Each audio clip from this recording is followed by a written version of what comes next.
I can hear you now. Can you hear me, see me? Yeah. Can you hear me? Yes. Awesome. I like your studio, man. So it's a real DIY, know what I mean? There we go. Yeah, I heard you say you like pulled the insulation out of like delivery bags. Yeah.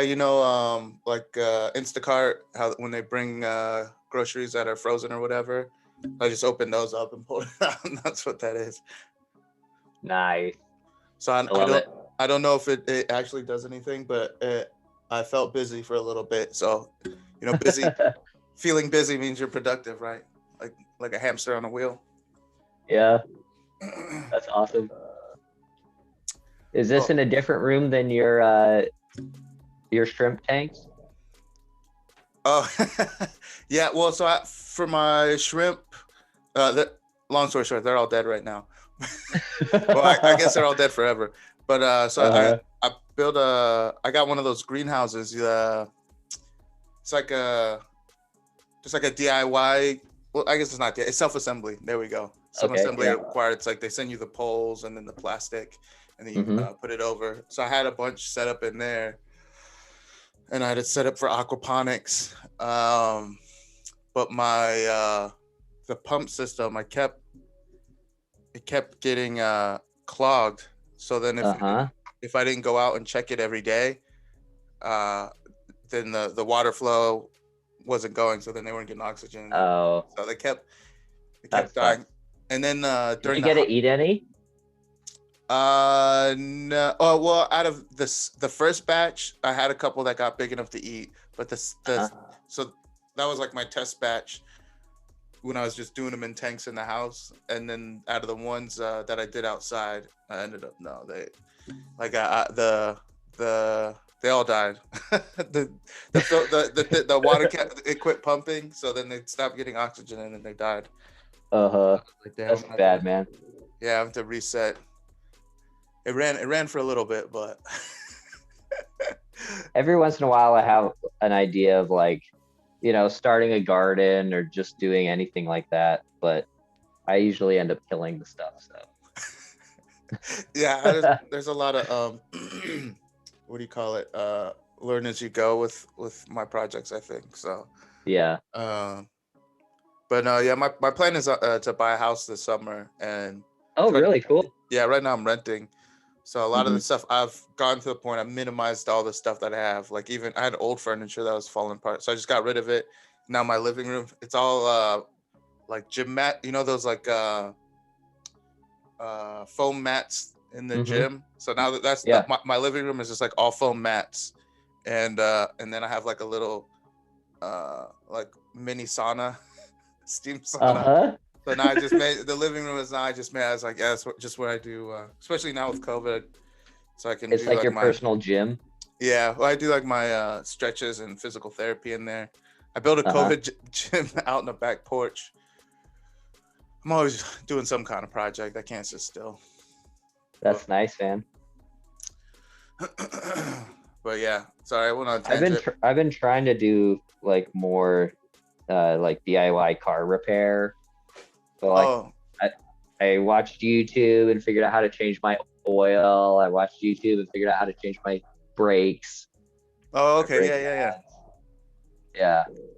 What do you have like a specific YouTube guy on auto, or dang, I can't even speak. There's a couple of different. It's been weird. Like I've been watching probably too much YouTube lately, but there's so many really talented, amazing people who are just posting stuff on YouTube. So there's this guy named Chris.Fix, and Chris Fix. Okay, gotcha. And he's posted a bunch of auto repair stuff. There's another guy named Scotty Kilmer. He's posted some auto repair stuff. But like sometimes you Google like your specific model of car, like how do I change the oil on a 2002 Honda Civic? Yep. And then somebody has that specific car even on there. Yeah. So I mean, I think doing that stuff for yourself is really cool. You can save money, and then it's something interesting to do and learn. For sure. No, I definitely agree. I do that. I do that too. I think for most things, and it's funny too to think about because like when I was a kid, I'm trying to think about how people figured out how to do things. Or did people just know Back how to then. do stuff? Like, because my dad taught me how to do, like, change oil and brake pads and stuff. So I guess his dad taught him or something. But like nowadays, it's like literally anything. Like sometimes Google stupid stuff, just like I don't know how many marbles would fit in a ketchup bottle or something stupid like that. But it's like all that stuff is just out there. But Somebody's yeah, done it. I'm You a can fan of find it. the YouTube DIY stuff. Yeah, there's a lot of cool channels that are on there. Have you run into anything you tried to like YouTube and then you're like, no, that I'm not doing that, or it didn't work? Oh yeah, definitely. Like it's beyond my skill set. Right. Well, I guess yeah. Yeah. My bigger problem is I'll just like get sucked in. I mean, with YouTube is always recommending, more videos, Yeah. and I'll just sit and watch YouTube for hours if like I don't have something else to do. Yeah. And at a certain point it is helpful and you're learning something, but even for educational stuff, you can get to the point where it's like, okay, is this really helping me at this point? Or am I just, getting sucked into something? Yeah. It's like in the Matrix when when Neo plugged them in, he's like, oh, I learned Kung Fu. But it's like easy to get on those binges, except it's not instantaneous for us. It's it's actual real hours. Well, I don't know if you have specific like things you want to hit for this interview. No. It's pretty open ended. And so I guess we don't have to get into too many specifics, but I'll say like how we came about knowing each other. We had kids that were on the same sports team. And I think we just kind of randomly, I don't even remember what our first conversation was. And the sporting events that we went to, they were all day affairs. I was going to say hours, but they're literally all day affairs. Like get there in the literally morning. 8 or 10 hours. Yeah. So a full day. But I don't remember when we ever first had our first conversation, but somehow we just both started talking. I don't know, it might have even been like, hey, have you ever thought about how long it take to get to Mars? And you're like, yeah, man, I thought of that. And then we just started talking about SpaceX or about, geology or something. So I think we kind of, we would just nerd out for hours on all kinds of different stuff. And that's, I don't know, and then I guess also we have the shared past. We found out that we're both former LDS, we grew up in the Mormon LDS church. And so it's always interesting to meet someone that's had that similar experiences too. Well, I was thinking about how we met as we scheduled this interview, and then I listened to your interview with Broken Jar Head. Oh yeah. Shout out him. And you all talk about just anxiety and social anxiety. And growing up, I was super duper shy. But then when I started my new job in Washington, D.C., when I was living there and met you, I was like, okay, like my anxiety has prevented me from connecting with people. So I was like, okay, I'm just going to start talking to people. And even if it's awkward and even if it's weird, like I'm just going to push myself to do that. Yeah. And going to those events, that was a situation where it's like, okay, I can sit here and be quiet and just not talk to anybody because I feel a little bit anxious. I feel scared about talking to people I don't know. Or I can try to strike up a conversation that may not go anywhere. So I was not expecting to run into another guy who had been on a mission and who is now, not LDS. So and I think we were maybe a half an hour into our conversation when it came up. Yeah. Because I'd said, oh, I grew up in Utah, and then that's usually a signal for anybody who's been around Mormons. But I didn't pick it up. I didn't pick up on you until I think you brought it up with me, because you don't expect to run into somebody with that same experience in Washington, D.C. of all places. Right. And and I'm for sure I probably said fuck and stuff like that. So people are I don't think anyone ever meets me and they're like, I wonder if this guy is Mormon or not. Uh-huh. So Well, and like the other thing is, you talk about how we would just nerd out on our conversations. yeah. Usually, I'm like into conspiracy theories and science and just history, all this stuff.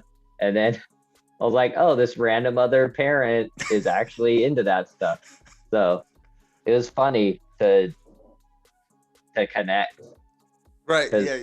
in a crowd you don't necessarily expect to find that many commonalities with someone. Oh, agreed, 100%. Yeah,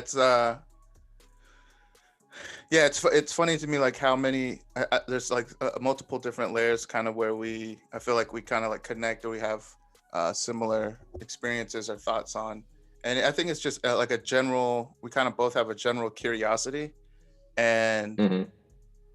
I don't know, for some people, I don't know, it seems weird to them to be curious about things. Like a lot of people that I meet are kind of like, no, this is how people think. Why would you try to think about it a different way or approach it a different way? And part of that, I was talking to one of my buddies, Robo. I don't know if I told you any stories about him, but I talk about him on here a lot. I'm gonna have him on eventually. But I was talking to him the other day, and I was like, sometimes I feel like I'm like on the spectrum, but everyone's just too polite. Everyone's just too polite to tell me. There's so many times I have conversations with people and I'm just like, man, I feel like they're looking at me like I'm just like this weird thing, or like I don't make sense to them, or they're like, oh, poor baby. Like, so I'm like, sometimes like, I guess I'm weird, but I don't know where I land on the spectrum, but maybe I'm like somewhere where people are just like, social convention. It's rude to point it out. So I don't know. Do you ever get that feeling where you're like, man, sometimes I feel the way I think about things is not like popular, I guess, or on track with everybody else? I definitely feel that I think differently than other people. But I mean, in terms of you saying like, oh, do people think I'm on the spectrum and they're too polite? Like, I have some really weird friends who definitely don't have like the social skills to carry on a conversation, and they've also probably haven't thought about that question. Like, well, I don't know about that, but you're pretty normal, Joe. You can carry on a conversation really well. But like in terms of how thinking about the world differently, like, yes, I run into that all the time, because I'm talking to people and then in the course of a conversation, I'm talking about like AI and computers taking over the world and Jeffrey Epstein and the government, blah, blah, blah. Yeah. And other people are like, what do you talk? Like, why do you care about this stuff? And I'm like, this is the only thing that matters to me. They're like, well, these are the most important things. Right. Yeah. Yeah. It's so crazy. I feel like the same way, because there's a lot of things where coming at it from the other side, like some people are like, oh, hey, did you see like the latest thing about the Kardashians or whatever? No, I did not see that. Like, oh, yeah. But this one, Chloe's this and Nicole is whoever and blah, blah, blah. I'm like, why? For me, I was like, I'm trying to figure out why it matters to them, because it doesn't matter to me. And I'm also a person, I like to watch people and observe people, but I feel like in the first 10 minutes, I'm over, the whole, what are those, the whatever, Real Housewives type.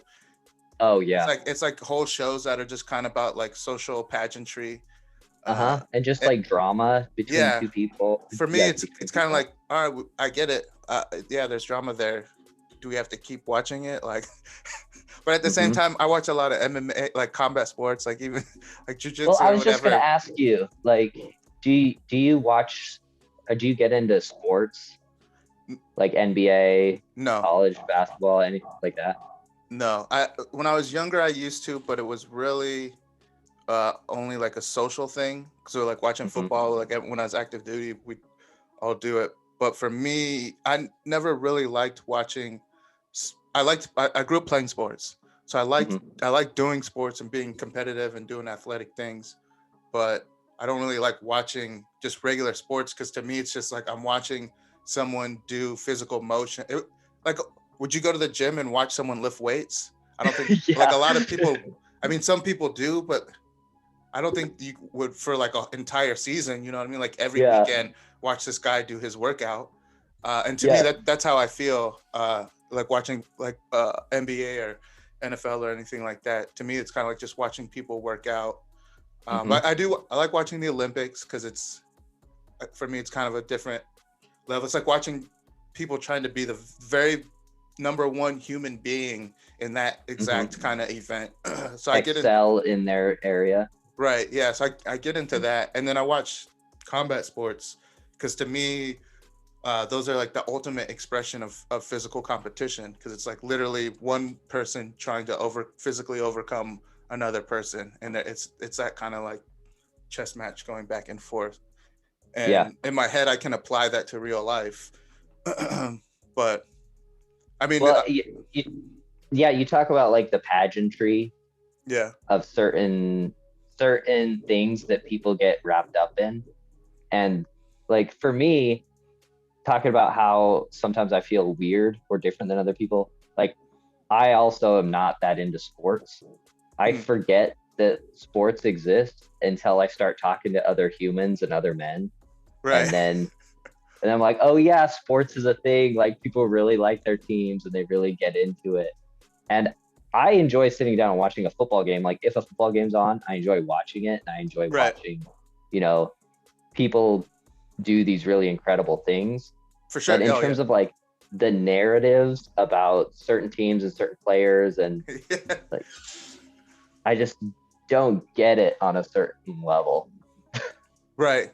And yeah, and so I guess in the same kind of vein as that idea, I think maybe, all right, so I think I can say I understand, not logistically, but what is the word? Like conceptually, like the structure, like Mhm. people being interested in sports. Like I can understand it conceptually, but it doesn't have an appeal for me. So when I'm trying to approach like what is it, then I start thinking.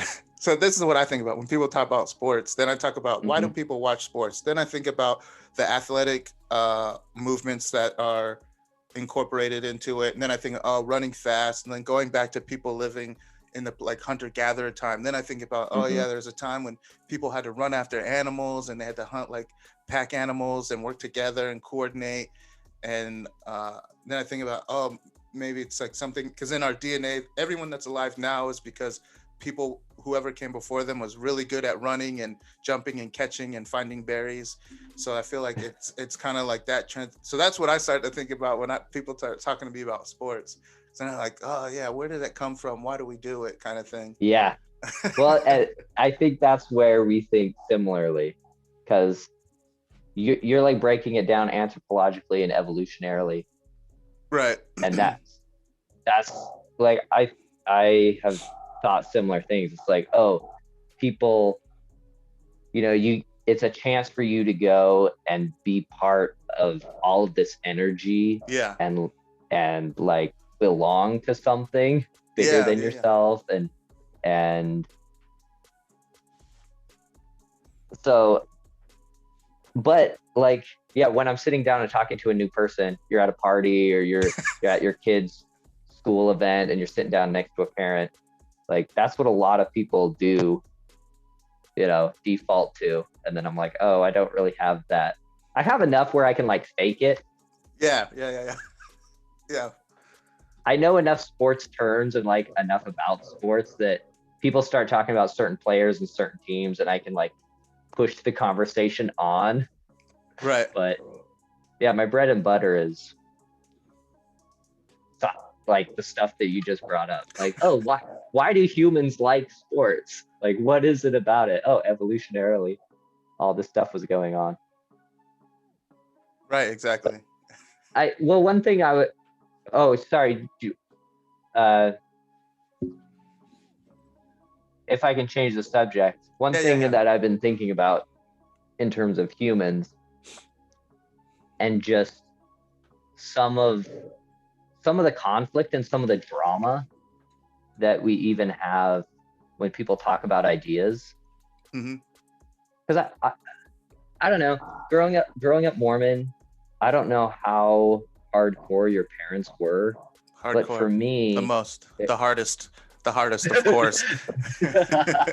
My dad is in the Marine Corps, so he's a Marine Corps officer. So it was like double. It was just discipline on both physical and spiritual discipline all day long. So like you were reading scriptures every day. Every morning, we read scriptures every morning. Mm-hmm. Family prayer every morning, every night. Family home evening every Monday. Church or the Church every youth Sunday. activities on Wednesdays. But for me, that was like freedom, getting out of the house. So going to Boy Scouts and then youth activities on Wednesdays was like, that was my socializing. So the most hardcore. If sometimes, like, since I haven't been so I've like left the church mentally 10, 12 years ago now. And I have enough distance now that sometimes I forget how hardcore it was. Then people are like, oh, like, what is it? And I'm like, well, you go to church every Sunday, but it's 3 hours, and then you have a weekly activity, and then sometimes on Saturdays you show up to clean the church, and then you pay 10% of your money. Service projects, and what's the other thing? Like all the priests are like, when you're in the priesthood, you go around and you visit offerings. Oh, home teaching. Home teaching. There we go. That's the other one. Mm-hmm. So yeah, there's also home teaching. Yeah, and then if you have a job in the church, calling, you're basically doing another part-time job on top of everything. Yeah, it's pretty much everybody has a billet or a job. Because I think that's part of it too. It's like right after like someone gets baptized, like the first thing they do is give them a calling. Or that's what, for people that don't know, that's the job or the billet. You get a calling, like you're like, all right, on Sundays you're gonna, I don't know, set up the hymnals or something. There's always something, but it's something so that you're constantly, have a responsibility, or you're participating or contributing. And so it's a very hardcore religion, and usually if you're in, you're all in. It's the Marines of Christianity, I always tell people. That's a good way to put it. And so growing up, like, I was constantly reading the scriptures and putting in my mind this idea that all of these things happened historically. Like Joseph Smith in the 1800s, he found this set of gold plates, and then God sent him angels and taught him how to translate it and all this stuff. Or the Urim and Thummim.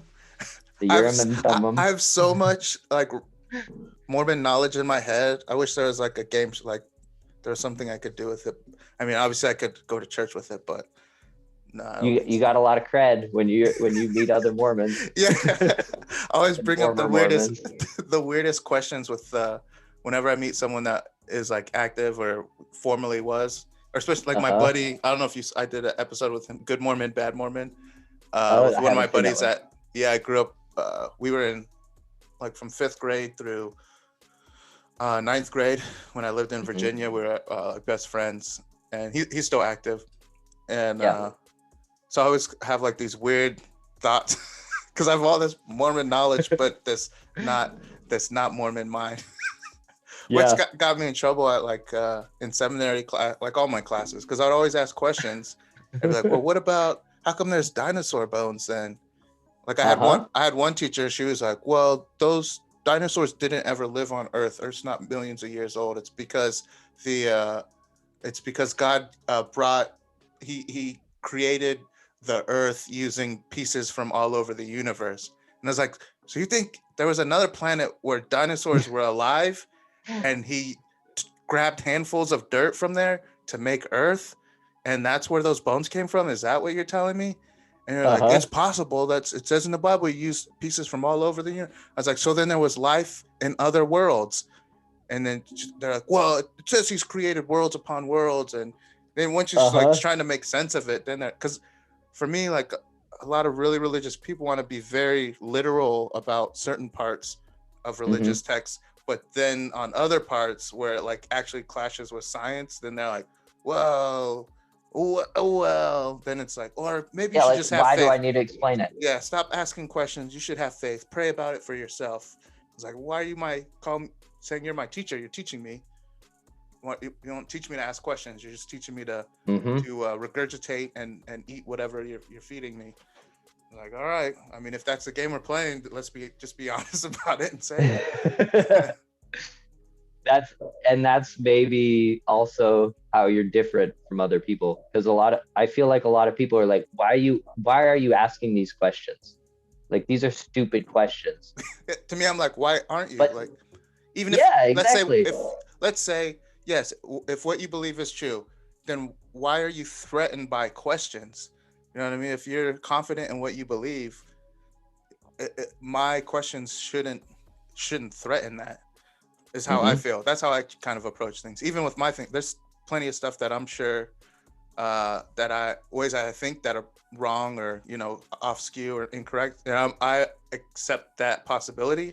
And the only way I'll know is if I ask questions or other people ask questions. I'm also not saying that I don't get frustrated when people ask me shit, but at the same time, I'm like, I'm willing to engage in that kind of, you know, discourse. I'm willing to find out that the shit that I'm saying is wrong. You know what I mean? If that makes sense.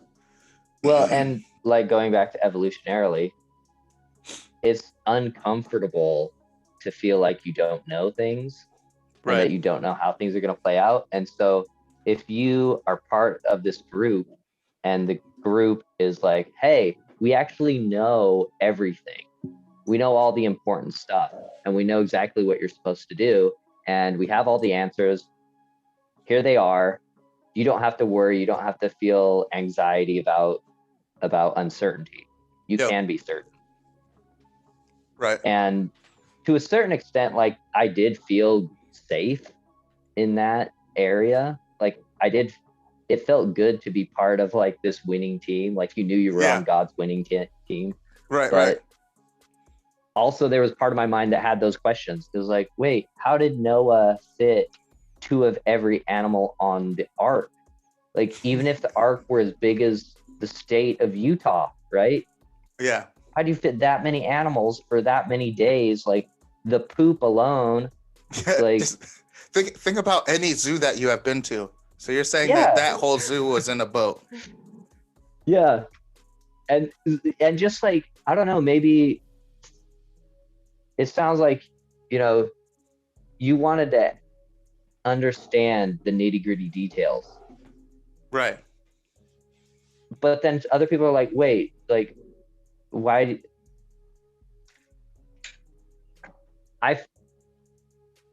So I'm sorry. I've had like a million thoughts, but no, it's all good, man. I'm the same way. Sometimes I feel like there's all kinds of times I go on tangents and then I was like, oh yeah, sorry, took you on a ride. Hope you hung on real tight. But basically what I wanted to say, I think, is growing up Mormon, you're taught you can know certain things for sure. And you should tell people that you know them for sure. I don't know everything, but I know without a shadow of a doubt that Joseph Smith translated the Book of Mormon and that God lives in heaven and Jesus was resurrected. Right? Right. But then when you know, I think it always didn't sit well with me. And through my mission, I was, have you looked at like David Goggins, followed him at all? Yeah. Yeah, that guy's intense. I just found out about him like yesterday. Really? Oh, wow. He is intense. He's so intense. Yeah. But I feel kind of like I was aspiring to be David Goggins spiritually on my mission. You know, just so hardcore because I read in the, so talking about how, you know, normal people talk and interpret things, normal Mormons who are fairly well adjusted, they'll be like, oh yeah, the scripture says this, but I don't have to change my whole life around that scripture if it doesn't work. But for me, I read the scripture and it's like, if miracles have ceased among men, it's only because they don't have enough faith. And then I'm like, okay, like I'm reading about these miracles in the Book of Mormon in the Bible, like people defying the laws of physics through God power. And the only reason that we don't see those today is people don't have enough faith. I'm going to get that faith. I'm going to like go so hardcore until I have that faith. Yeah. That I can do magic. Yeah. And basically, like David Goggins started getting ripped as he was, you know, working out to insane degrees. Running 48 miles in 48 miles in 48 hours. I think it's like his latest one he's doing. For me, like I was pursuing this spiritual path that was made up. Yeah. So like, yeah, I don't know absolutely for sure that God doesn't exist and that, you know, God doesn't exist in the way Mormons say he does. But as I was pursuing that path and trying to do things the way that I was taught, it became very clear very quickly that there wasn't anything there. Like I wasn't connected. When I was doing all the things I was supposed to be doing, I was reading my scriptures, I was waking up every morning at 6:30. I was going out, talking to people, like ready to share with them the most wonderful thing that's ever happened on this earth. And then nobody cares. They treat me like I'm a used vacuum salesman, right? And after months of doing that, a normal person would be like, well, obviously something's not working here. But because I like had it in my mind, like, oh, this is Satan trying to beat me down before I get the God power, like the magic powers. Right. Because like this is unprecedented. Nobody does this because it's so hard. Yeah. But I just dug myself into like this really deep hole where I kept living, and especially like mentally, I was trying to imagine a world that didn't exist, because that's what faith is, believing in something you can't see. And the more I did that, the less happy I became. But I felt like I needed to keep going to reach this breakout point. Right. And so, like, I really should have had the capacity on my mission to realize that Mormonism wasn't what I'd been taught and that it wasn't working. But it wasn't until after my mission and I like reached the end of my mission and I was burnt out. And then I went to BYU, but it took a few years for my mind to actually like interpret what had happened and like finally give myself permission to start thinking heretical thoughts. Yeah, that's crazy.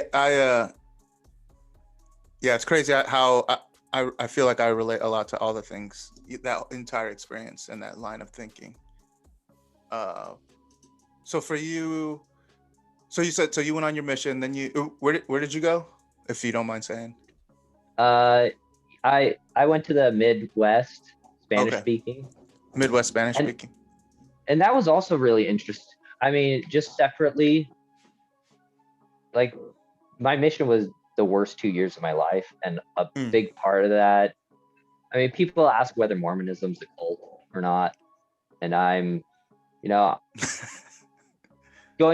this is what I was trying to say earlier, is I think as humans, we have a really hard time wrapping our minds around how complex the world is. Right. So we like to just put things into boxes. We're like, oh yeah, Mormonism's a cult. Like, no, Mormonism has certain aspects of it that make it hardcore, right? Right. There's extreme kind of requirements and expectations to being involved and participating. Exactly. And so, and then the mission is amped up 10 times more. You're told every day what to wear, what you can wear your hair like. What It's the Marines of Christianity. Yeah. So, where was I going? Basically, yeah. What did you ask me? Sorry, yeah, I threw you off. So you started out saying when you gave yourself permission to like kind of have those heretical thoughts. Oh no, and then we went back. You said you went Spanish speaking, which was Spanish interesting. speaking. Yeah. Because what I learned was that when I got my mission call, I was like, I'm gonna speak Spanish there, and then I show up, and there's whole communities of people who have emigrated from small towns in South America. So you go to one small town in this really rural area. Can you hear my dog whining? Just barely. I thought my nose was. I was like, oh man, is that my nose? Hold on, let me kick her out of the room real quick. No problem.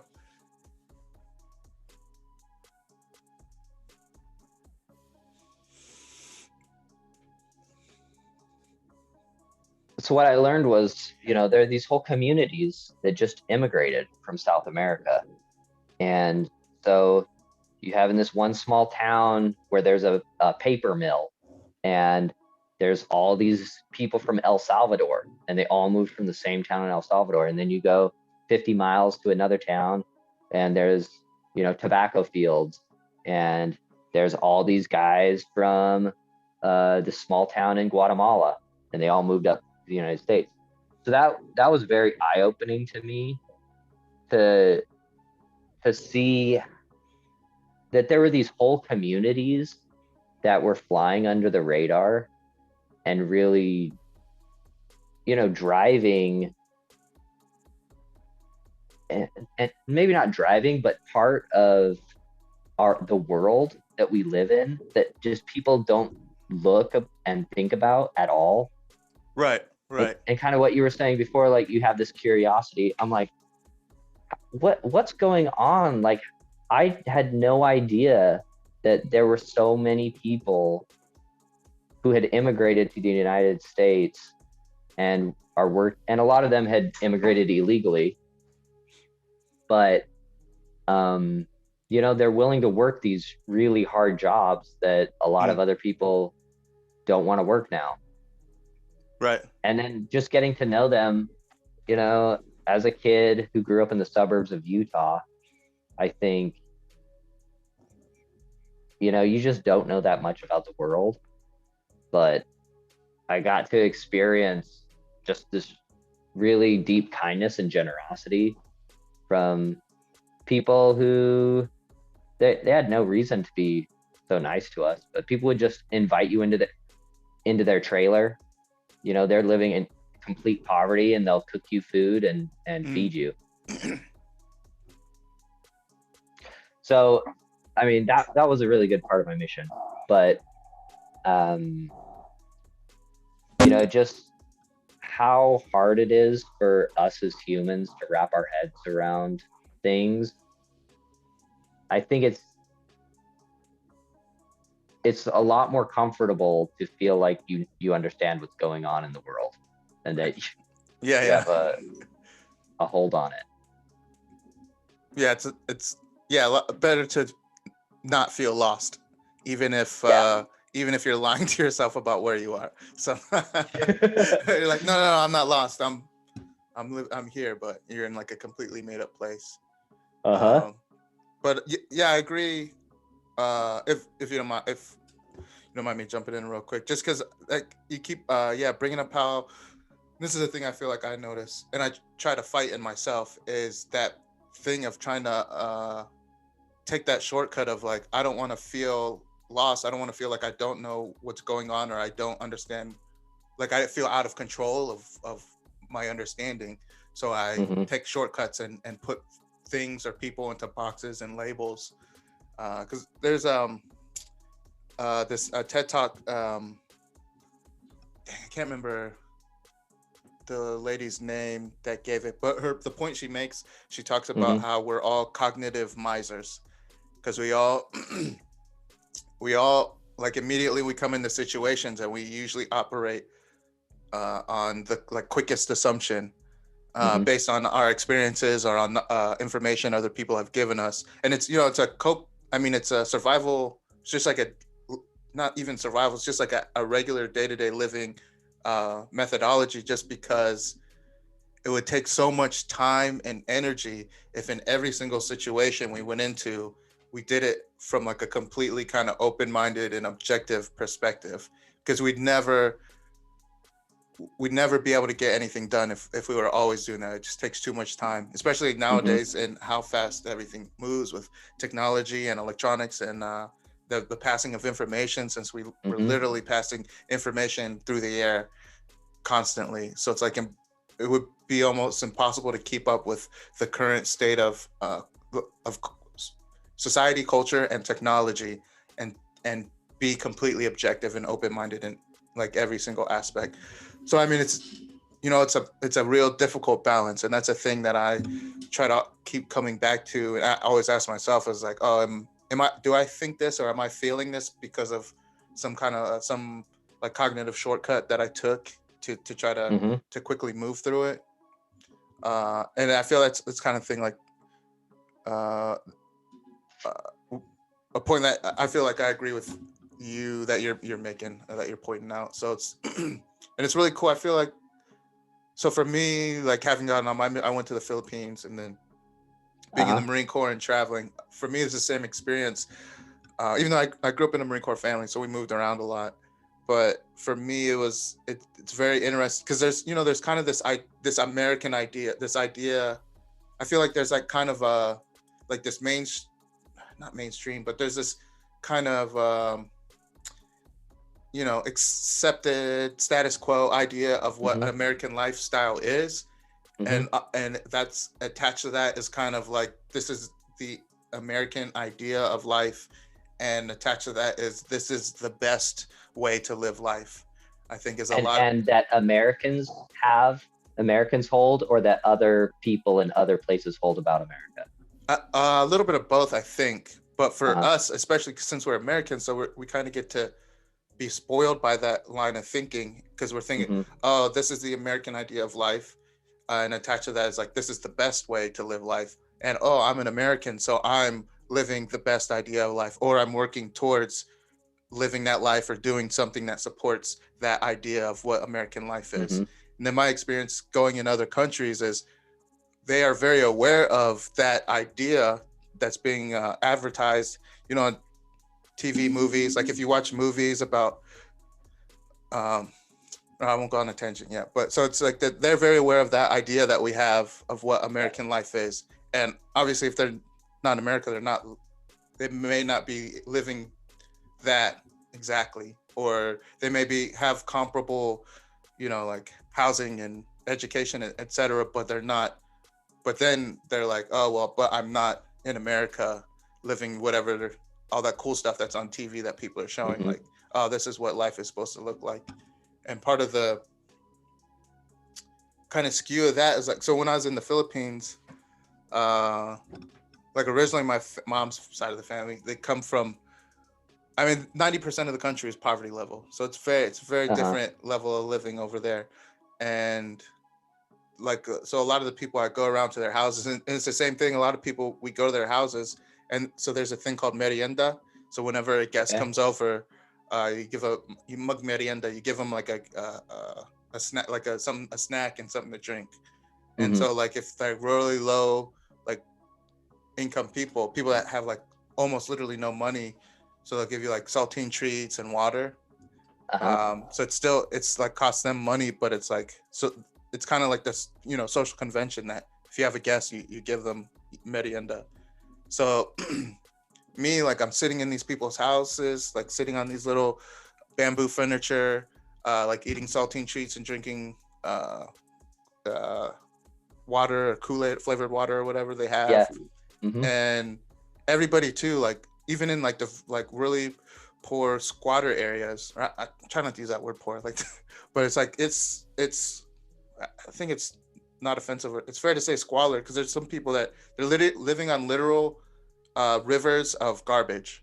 Like Yeah. the river, there's like a landfill, and the garbage overflows to the point where it extends the land, and people built little shacks, houses on it. So there's Hmm. people in that situation. I'm sitting in there, and they have TVs, and they're watching. And at the time when I was there, there's this like Taiwanese show, F4. Everybody watched it, but so they Uh-huh. everything they watch on TV is mostly. I mean, there's Filipino programming, but mostly it's about other countries. So then they're Okay. sitting Yeah. in this little house built out of like corrugated steel or what, or those sheets, aluminum sheets or whatever, Hmm. on garbage, and they're watching TV, watching shows about people like say they're watching like family like what was that back in the Family Matters and Step Family by Step, Matters. Yeah. like any of Family Matters, Step by Step, all the TGI Friday shows. All those people, they live in these big like multi-story houses, like 5 or 6 bedrooms, like Hmm. entire houses, and these people are sitting here watching people live that life while they're in their life in this like tiny little room on garbage.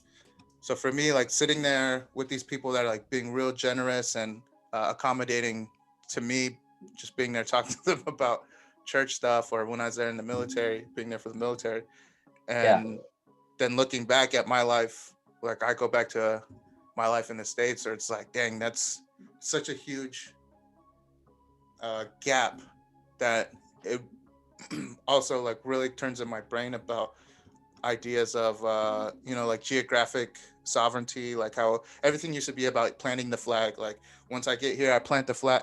We want the resources, so we plant the Hmm. flag for the resources, and then we draw borders. We write on paper, we say, hey, this is the line, or we build actual walls or fortifications, and it's all about protecting physical resources. Well, have we talked about Philippines before, like Philippine history?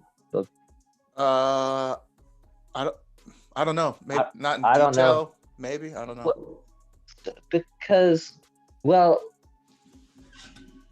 so like when you're talking about it, there's an evolutionary benefit to filtering things and filtering Right. information. And if Mm-hmm. you come to everything with an open mind, you get overwhelmed.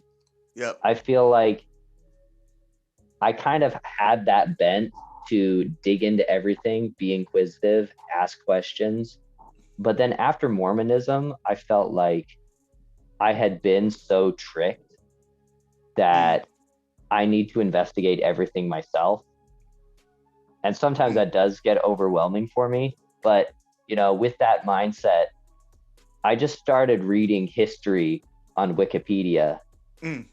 And then I realized there's so much about the American narrative Oh yeah. that's just complete BS, right? Yeah. And reading the history of the Philippines, the what I mean, was it there were Spanish and Portuguese there, but it was mostly Yeah. Spanish. Mostly Spain. Yeah. And so then when there was the Spanish American War, Spain had been dealing with the Philippines trying to have a revolution, and they Yep. wanted to install their own democracy just like the Americans had done, right? They're like, we want a democracy, we want to rule ourselves. So they were fighting a revolutionary war against Spain. And then after the United States beat Spain in the Spanish American War, Spain was like, okay, we'll sell you the Philippines. They think that they've made a democratic country, but they really haven't, so we'll sell you them. And then the Americans came in and they squashed the Filipino revolution. And then I'm like, so my whole life, all I learned is that America is this defender of democracy. And then there's a country, a few years after the US, they're like, hey, we don't want to be ruled by European power. We want to have some self-autonomy and self-governance. And then the US is like, nope, actually, we bought you. Here's We your bought you from freedom. Spain. You're welcome. You're the most free property in the Pacific. And I mean, it's a brutal war. And the Yeah. Filipinos were doing brutal things to the Americans, but the Americans were doing just as brutal things. And it's like, as I started reading more history too, America has done so many interventions in different Yeah. countries, and some of them, there are geopolitical reasons why they've been justified. But in some of the situations, you read the story and it's like, oh, this country had a democratic election and they elected a leader that the United States didn't like. So the Yeah. US just went in and overthrew him. I'm like, Yeah. Oh, sorry. you're good. Yeah. And then I'm like, having this conception of the United States as the good guy in the global order, it makes you feel better. It makes Oh, for sure. things less complicated. It makes it Yep. easier for you to digest, what's going on in the world. Yep. But since I've kind of like gone down that rabbit hole, I'm like, there are things that I'm very proud of as an American. Oh, for right? sure. Definitely 100%. And, the American dream, the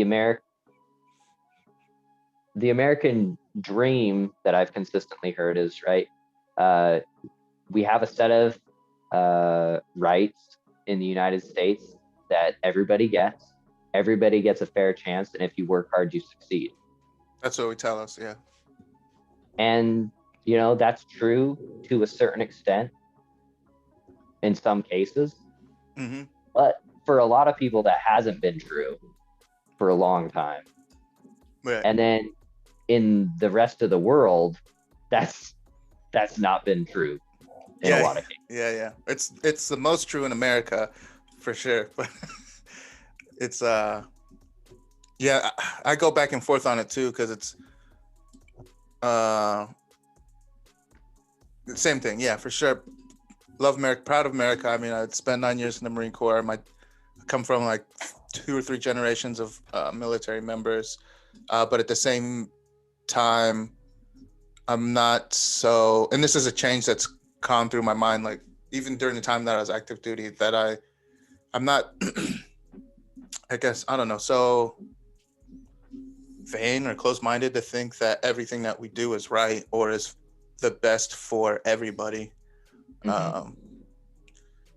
So yeah, it's always difficult, but then because I think about it too, like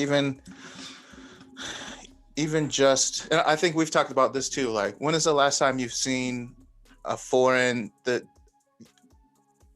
groups of foreign military or uniformed members of a foreign military just walking around in America?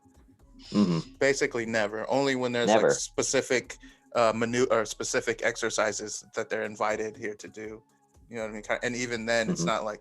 But we're doing that all over the world. We're going all over. We have.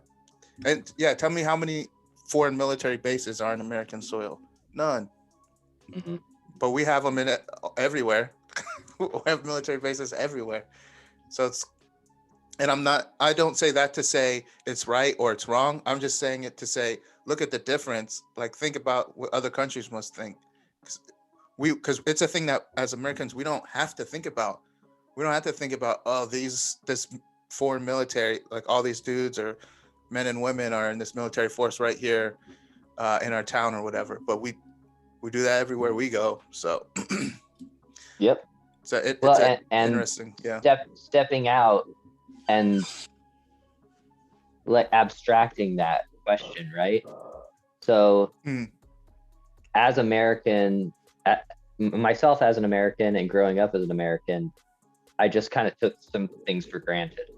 Right. And certain thoughts for granted and ideas. But then if you're willing to stop yourself and like run through a thought experiment and you say, okay, I'm going to step out of my identity as an American. And then I'm just going to look at this as countries, right? So there is a country that has military bases in other countries. Like, how do those other countries feel about it? Like, what might be going on there? And then you just plug in some examples. You're like, oh, if that were Iran, if Iran had military bases in other countries, like, how would people in those other countries feel about it? How would I feel about it as an American? Oh, if it were Russia, how would I feel about it? If it were China, how would I feel about it? Yeah. Oh, it's the United States. The United States are the good guys. Yeah. So everybody loves it. Well, like maybe some people like it, but maybe Yeah. some people don't Yeah. like it, right? And like, yeah, I agree with what you said. Like, I'm a very proud American, but once I kind of stepped back, then I realized that there's a lot more complicated and nuanced Right. things going on. But it's hard. Well, I mean, it's hard to navigate that without being an expert. And even when people are experts, they Yeah. bring their own biases to And the you thing, and so you that right. Yeah, sorry for interrupting. I was just saying you also have to be an expert in several different areas. Like you have to be an economist, you have to understand even linguistics or language of whatever region. You have to understand anthropology. Like there's just so many. You can be an expert at one, but you're only really able to answer kind of a narrow field. It's very difficult to be to all the different layers that go into people, because it's all, macro to micro level in both directions when you're trying to approach any situation. well, and I mean, so we talked about me going and realizing that whole communities from South America had emigrated to central United States, all over the United States. You going to Philippines and like living and getting to know all these people in this these areas that, I mean, you can go read about the Philippines in a book and you can look at statistics about poverty levels and, what are the major industries there, what are the levels of education there, what's the religion there. But I feel like it's easy to default to thinking you understand the world because Right. you've read some stuff about it. But then Right. when you actually go out and start talking to people in real life, you realize how diverse opinions are, beliefs are.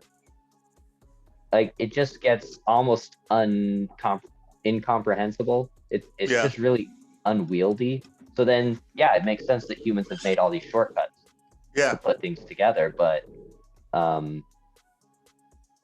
I just wonder, how much of that is useful and necessary for us as a society, and how much is hurting us because we're oversimplifying. Right. For sure, that makes sense. If I understand you correctly, yeah, I guess, yeah, it's to me, yeah, I think I see it the same way. It's all, yeah. There's that. I feel like it's a real cliche term, but it's, that delicate balance of before you find was it before you get to a point of diminishing returns, going in either direction, trying to be fair and understanding in either direction. Well, and like, sorry. No, go ahead. I had a thought and I forgot what it was. So, well, I was just thinking, I remember back in whenever the Arab Spring was that like 2011 or something, 2009?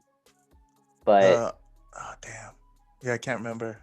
Basically, like before that happened, all of these Middle East experts were like, "Oh yeah, there's nothing big gonna happen." Then all of a sudden, this huge event precipitated. I think it started in Morocco.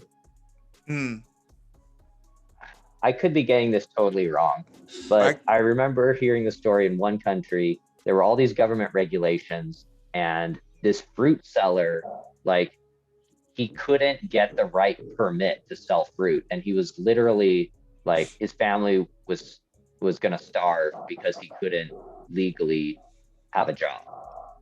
So then he lit himself on fire in front of this like government agency that did the permits. And then everybody else who had been frustrated, it like erupted. And then from there, or maybe it was Tunisia.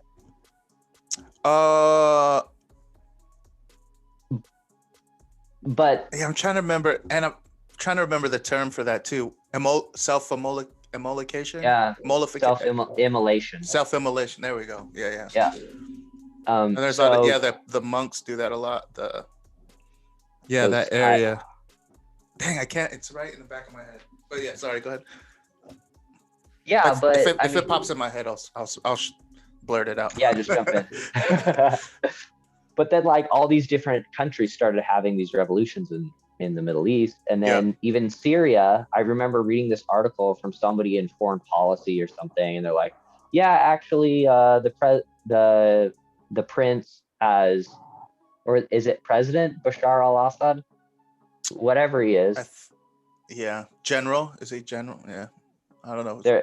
This article was like, he actually has wide support. Like, Syria is a very stable country, and then like a year later, Syria is in this civil war that's still going on today. But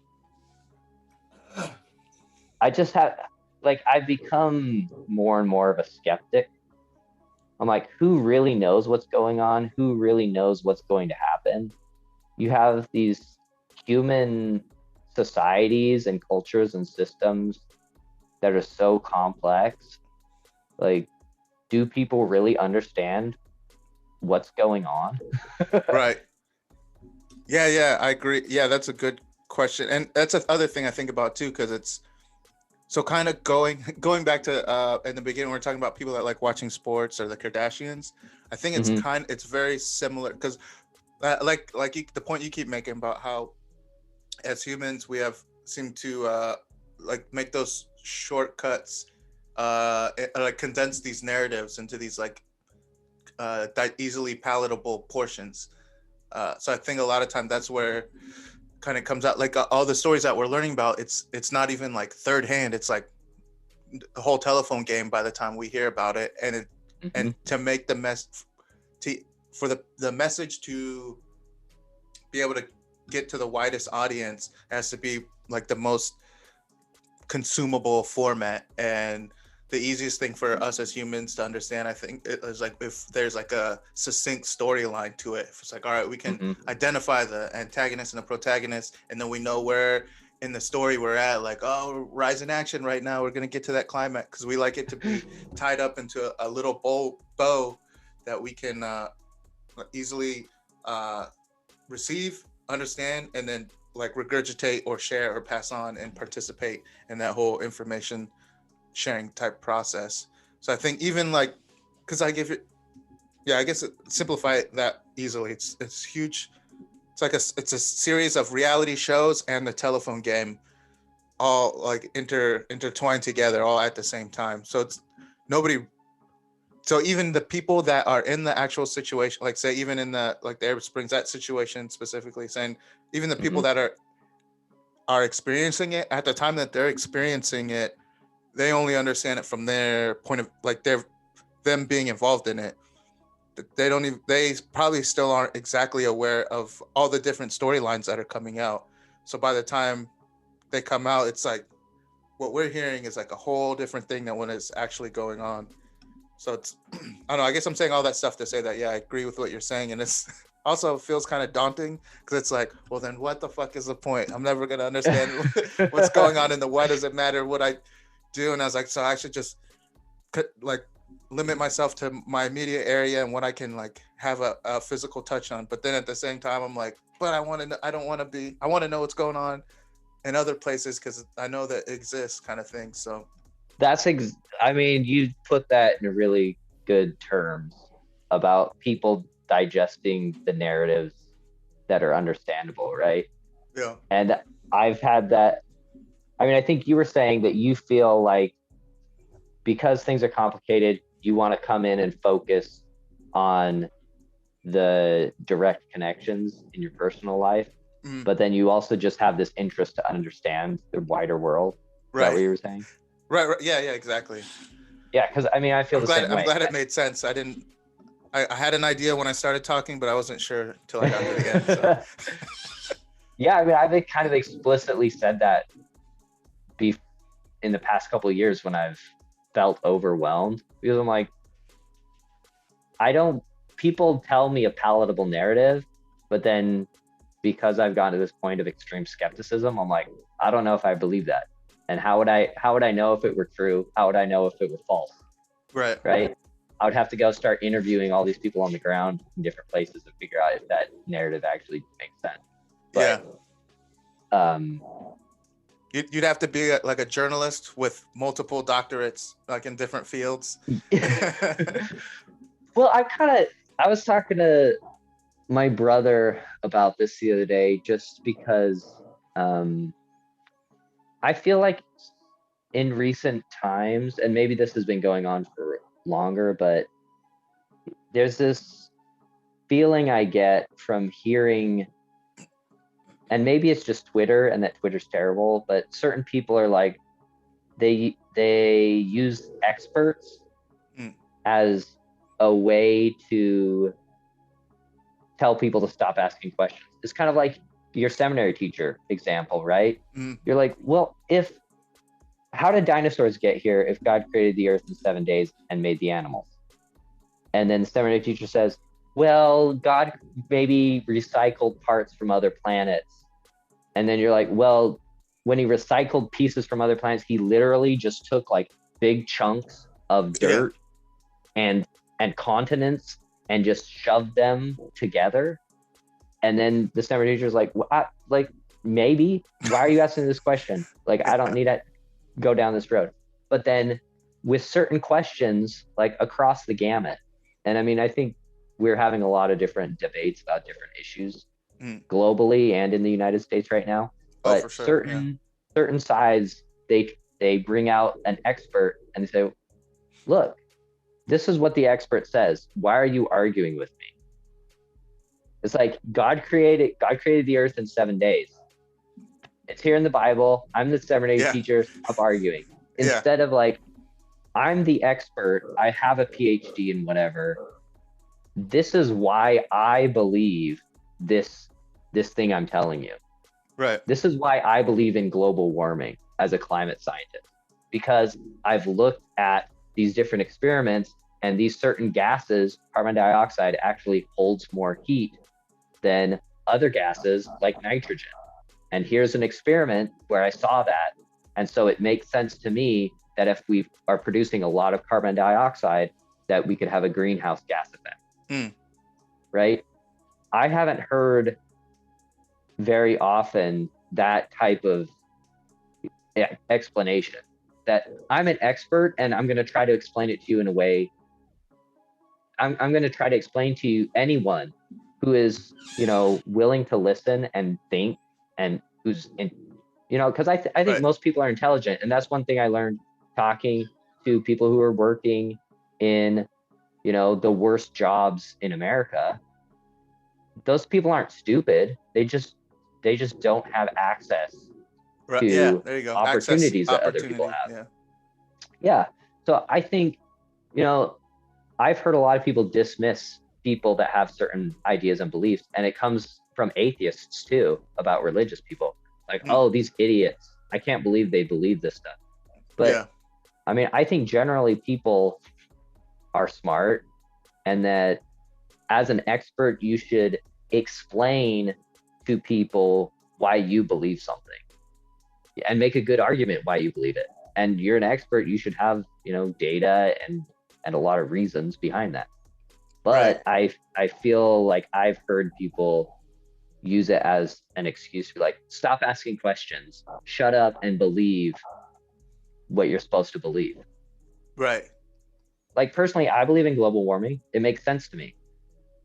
But I don't want to shame other people into believing it. I wouldn't be like, you're an idiot if you don't believe in global warming. Right. I'm like, from what I understand about carbon dioxide and methane and nitrous oxide, they're gases that hold more heat. And we're making a lot more of them. Right. Yeah. Damn, there's so many, there's like 3 different layers to that I want to talk about. So yeah, I agree. And yeah, I appreciate, and I think that's another reason why we kind of like hit it off the way we have, is because your way of approaching it is kind of like, yeah, even if something doesn't make sense to me the way I understand it, still try not to like be like, oh, you're an idiot for not understanding that. It's like, oh, this is the reason why I believe it, or it makes sense to me.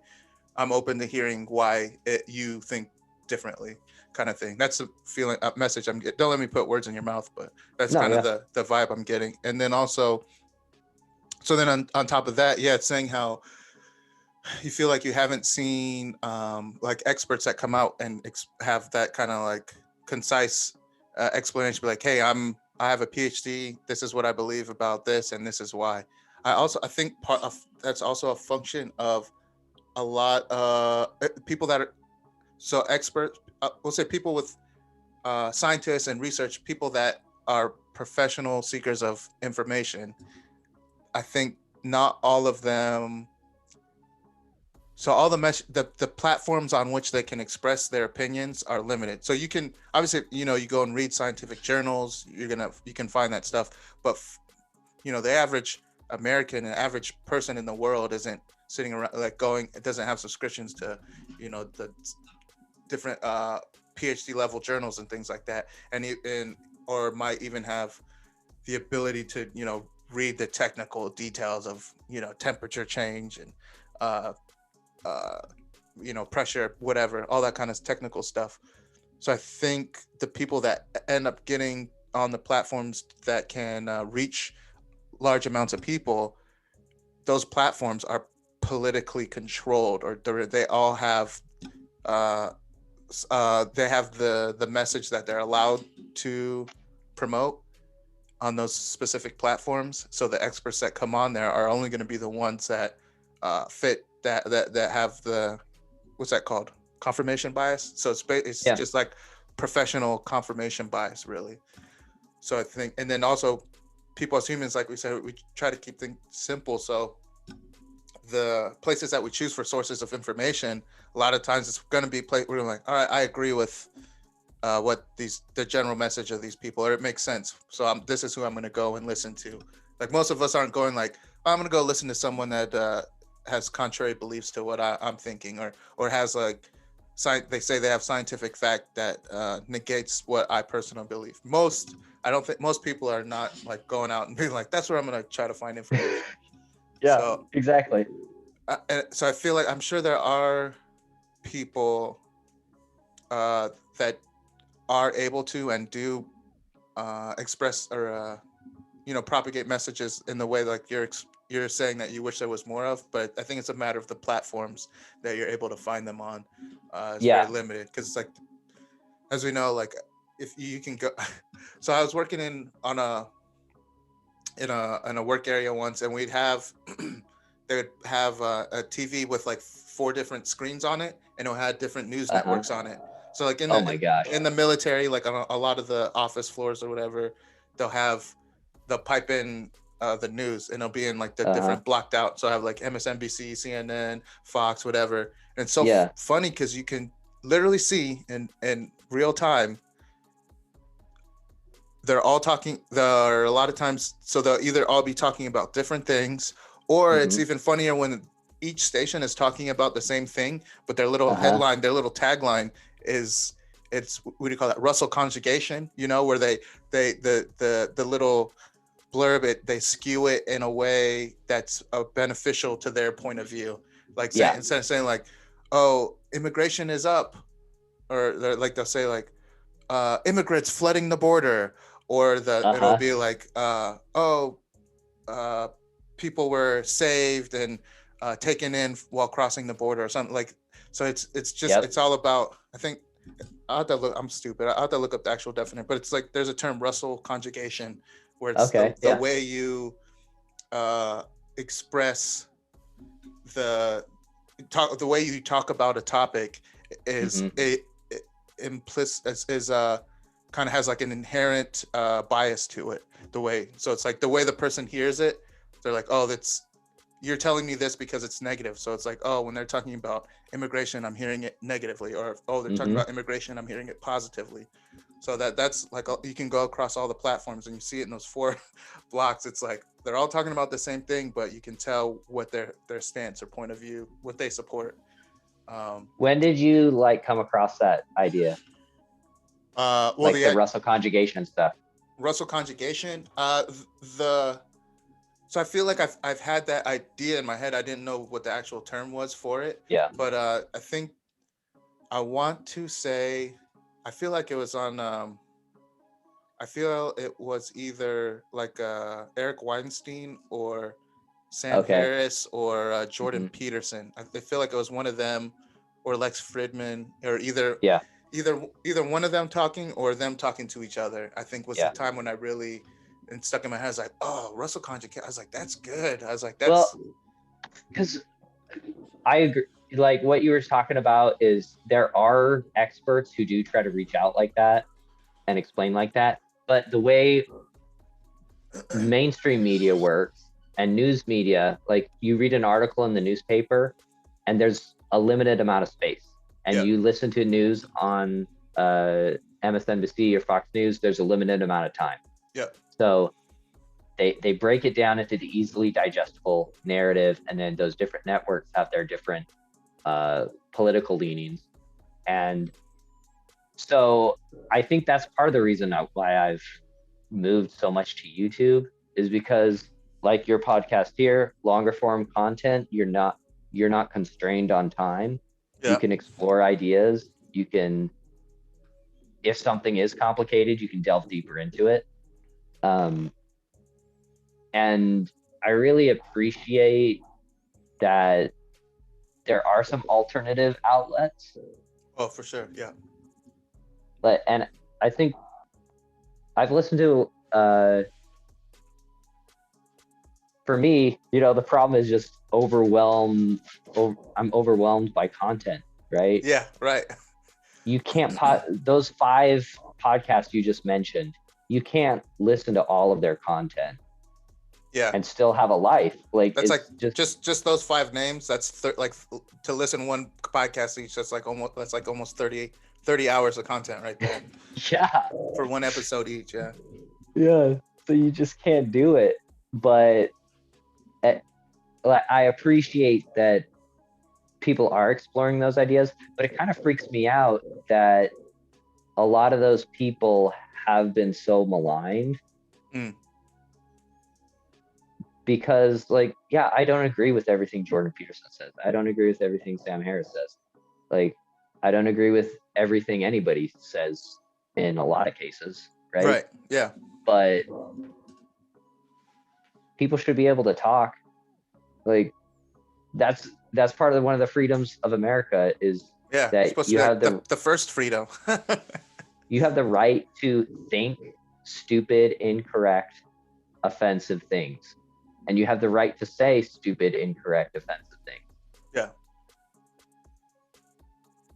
Like, and if you say something stupid, incorrect, or offensive, then other people have the right to tell you why they think it was stupid, incorrect, or offensive. I agree. And I also think we should have the ability to recover from saying stupid shit. Because, like, there's tons, when I was 20, probably every single thing I said in my 20s was pretty stupid and probably cancelable in today's culture as well. Mm-hmm. But and this is also a part of a problem I have with our actual, like criminal justice corrective system. Then there's also, the court of, what is it called? The court of popular opinion or whatever. Public opinion. So in both cases, it's like both systems are set up. Neither one is set up for actual rehabilitation or for or a mindset of people being redeemable or recoverable. It's an execution in every situation. It's like, all right, if you get sentenced in the American court system, then you're not being your life, like your actual life isn't being executed, but you're kind of being culturally executed, because once you're a felon, there's like you can't get housing in certain places, you can't get jobs in certain, you can't vote, you're no longer able to participate in the choice making of society, of the culture. So it's kind of like, then it's like, or if you can't even vote, then it's kind of like, what are we? It's like we decitizened these people. You know what I mean? Is that a word? It's like we executed them from being citizens in the actual court systems, and then court of public opinion. then it's like people cancel culture, then it's like immediately people are like, oh, and it's always, and especially in that situation, it's guilty even after proven innocent kind of thing. Because it's like if you're accused, then it's automatically they're like, people take all the emotion with whatever because maybe they're guilty, maybe they're not, but it's like they take all the energy of like if you call someone a child molester, then it's like everyone comes with that whole energy of like already like, I mean, I hope obviously we all hate the idea of hurting children and child molestation. So I think we take that energy, everyone's like, oh, as if they're like, oh, it's like, if you saw a spider, like everyone immediately starts trying to stomp the spider that's in the room because they're like, oh shit, I don't want that here. Even if we didn't, man, that's a little stretch of an analogy, but I feel like that it just kind of comes too quick, and people aren't interested in allowing people to kind of learn from their mistakes or be rehabilitated or have a change of view, or even maybe they came into a situation. I'll say this because like before I was in the Marine Corps, or even like the first portion of the Marine Corps, like I grew up like pretty homophobic, like because in my family it was like, because obviously like Mormon church, it's like no man, woman, blah blah blah. Yep. Like have to I be mean, married. American culture and Mormon culture both. Yeah. So I grew up and I also, part of it too is I didn't know it, even if I did know any homosexual people, I didn't know that I knew them. So it's kind of like I had this whole idea of people that was being told to me like, oh, this is wrong, this is unnatural, this goes against God, this goes against nature, these people are sneaky, they hide it in their closet, you know what I mean? Like there's all this negative stuff attached to it. So it wasn't until when I was in the Marine Corps and I actually like met and made friends with like actual people on, the sexual spectrum, on whatever, from whatever they like, to got to the point where I realized I was like, I was so hateful towards people I didn't even know or even really in my head imagine as people, because it had already been drilled into my mind like they are counter nature, they're counter God, but and then they're disgusting deviants. Right, yeah, deviants. Like all that, like they're psychologically damaged people that are trying to force that idea onto other people. Dang, what was the point of me? So so I was saying like me, the younger me, like I had all these ideas until I had experiences with people where I learned that my idea of the ideas that I had about people were like, I mean, it's hateful. I can't like it's just hateful. You know what I mean? It's not it's not productive, and it's not, in my mind, it's not the way I think now. It's not, I want to say culturally productive, but it's not like, to me, it's not, I don't know what term to be, but it's just not productive to being my idea of a good human being, like finding reasons to hate people just because they like something that has no effect on me. You know what I mean? It's like and this is another way I look at it too. Like for me personally, like I'll say, there's certain attributes that I find physically attractive. Like if I see in my head, I see like, ooh, that caught my eye. But that doesn't mean that just because what catches my eye and attracts me to somebody else physically, that doesn't mean that somebody else has to be physically attracted to someone else in the same way. Because like, some people are like, oh, I like blondes, I like brunettes, I like red, you know what I mean? It's like, okay, yeah, we all have different things that attract us to other people, and I feel like we should like, I don't know, like discouraging that just based on like a very specific sets ideas of this is how people have to have relationships. It's like really damaging, and it's, I don't know, it's just hateful is like really the easiest way for me to well, and like, it's like trying to push people into these boxes, right, and push people into talking about everything as if they fit into these neat boxes. Right, yeah. But there are, I don't know if it's just an issue of language, that our language is clunky. Like, but there are so many arguments, I feel, that come up because people don't say, in my opinion, blah, blah, blah, blah, blah. Right. But that you do hear people make the argument like, any sane person a reasonable would person not believe this. Exactly. So explicitly, sometimes people set up the argument to, you know, uh, Yeah, it's logical fallacies. They just operate on these yeah, like set fallacies, and they don't. There's, and I say I catch myself in it too, hmm and I feel like because it's just easier because it's easier to tie something back to what we already think or believe. So hmm sorry, yeah, well, and that's one of my biggest frustrations with Sam Harris too.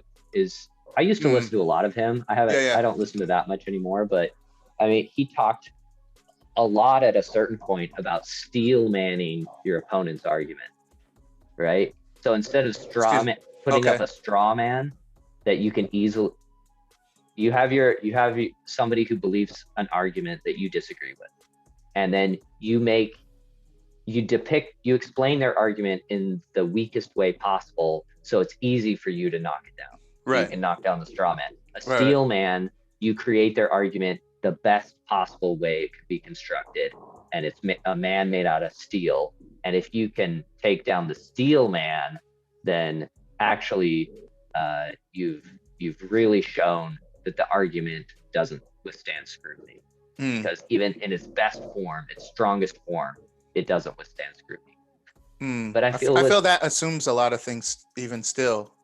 mhm. Just because then you're assuming that's the best form of it, and you're saying this is what it would look like in its best form. But I feel like debate, you're trying to figure out what that would be. I don't know. That's my thought jumping in, but sorry, I Yeah, interrupted. no, I mean, I think the frustration I've had with Sam Harris has been a lot about how he talks about religious people Mm, and just how silly and bad religion is.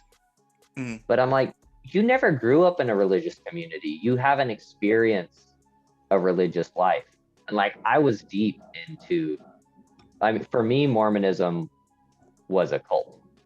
The way right, I was living it, I was not believing things because they made sense to me. I was believing things because somebody told me they were the right, things I was supposed to believe. I was acting in ways that were harmful to me because people told me I should do those things. right. Um, and I thought, oh, I'm supposed to hurt myself because God wants me to. Yeah. Oh man. Yeah, yeah, yeah. I had that too. So yeah, and that's the way I would put it. Like people say, oh, is Mormonism a cult?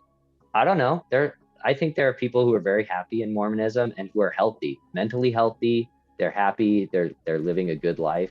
Yeah, Like doing and positive things for Mormonism is good people. for Yeah. them. And like, why would you disparage their life by saying they're in a cult? For Right. me, my experience was very harmful, and so for me it was a cult. But um, like, oh, going back to oh, I lost my train of thought. Oh, well, you were talking about Sam Harris and how Oh he yeah. constructs his arguments. hmm So he even when he's talking to people who've come out of religions, um, he just doesn't have that. To me, it feels like he hasn't stopped and asked the question, why? What are some reasons why people would believe these religious ideas? What are benefits of believing these religious ideas? Because I Right. think there are huge benefits to being part Right. of a religion. Right. Right. Yeah. You get so many social network benefits. It actually gives you a lot of structure in Yep. your life. It can help people deal with a lot of problems in healthy ways in some instances. For some people, if you take it in a very literal way, and or you get into a religion that's not working, like it can cause harm. Right. But I feel like he just overlooks a lot of that. And then, like you say, when he tries to steel man somebody else's argument, he still hasn't considered, like, what are the biases I bring to that? Right. Yeah. Yeah. Yeah. Yeah. Is it presupposing or pre-imposing? Presupposing a lot of ideas hmm into the structure of it already. Uh, yeah. I feel. Yeah. Yeah. So I agree. Yeah. Again, a lot of I relate to a lot of what you're saying too because I felt So yeah, I've gone through my struggles with religion, and there's times when I do feel like some people, they'll say stuff and they're like, a lot of times, so because this is one that drives me nuts, and people are like, well, I'm just trying to be a good Christian, or I'm Mhm. just like, they justify things with whatever their religion is, but they're Yeah. like, well, but the one I hear a lot is Christians that say this a lot for some reason. But they'll be like, some people, they'll be like, well, I'm getting back with my spouse because that's a Christian thing to do. I was like, all right, well, interesting argument, but to me, that's It's that shortcut. yeah, it's like that example of like, yeah, I'm completely unhappy with this person. We don't have healthy interactions together, but because I can say, no, I'm doing it for God. I want to be a good Christian. A good Christian is in a marriage with as a man and a woman married to each other. So Mhm. that's why I'm going to do this. So to me, it's like, you're already justifying it. You're like, just that whole line of thought in that sentence to me is saying that, oh, well, I'm justifying it with this thing. So to me, that says that you already feel like, oh, it doesn't make sense. So I have to like kind of cite Mhm. something that you can't argue with, or yeah, I mean, you can argue, but it's so nebulous that it's just all powerful. Yeah. Omniscient. It's the omniscient excuse, yeah, Uh-huh. or omnipotent excuse, yeah. Well, and you're like, sometimes you have some really hard decisions you need to make, Oh, right? sorry. Let me. I was saying that to say Oh like, yeah, yeah. that sounds negative, but I was saying that I have my own struggles with that. But I also do Mhm. see there is, so I have a lot of that. I feel like when I see people with like religious, I'll be like, ugh, that's annoying. But I also see a lot of people. I'm very sure that their lives are they are more positive in their interactions and their daily life and their thoughts in general because of religion. So they are, because of their religion, they're working at doing more positive things. So I think Mhm. there's a lot of people that without that, maybe they wouldn't. I mean, who knows? But I think I do also. So the shit talking that I do, I also do see positive benefits. So I'm not a person that comes out and it's automatically like, oh, all religious people are idiots and this and that. So I just wanted to add that caveat in there. I didn't want it to sound like I'm just being like shitting on it completely. Yeah. Well, and Sam Harris probably wouldn't either. You know, he probably wouldn't say that all religious people are idiots and that there's no benefits. Right. But that's just like kind of what I took. And that's the other problem is, as human beings, somebody says something and then we filter what they say through our own past experiences and Yep. everything. Exactly. Yeah. So yeah, But that's such a funny thing about communication is like right now us talking back and forth, what I'm saying to you, so what is in my head then goes to the words that I say, and then you hear, and then in your head might be mhm, completely going like, even like to the telephone game. So the thoughts I'm having, the words I'm conveying can be completely different from what you receive and what you interpret in your own mind.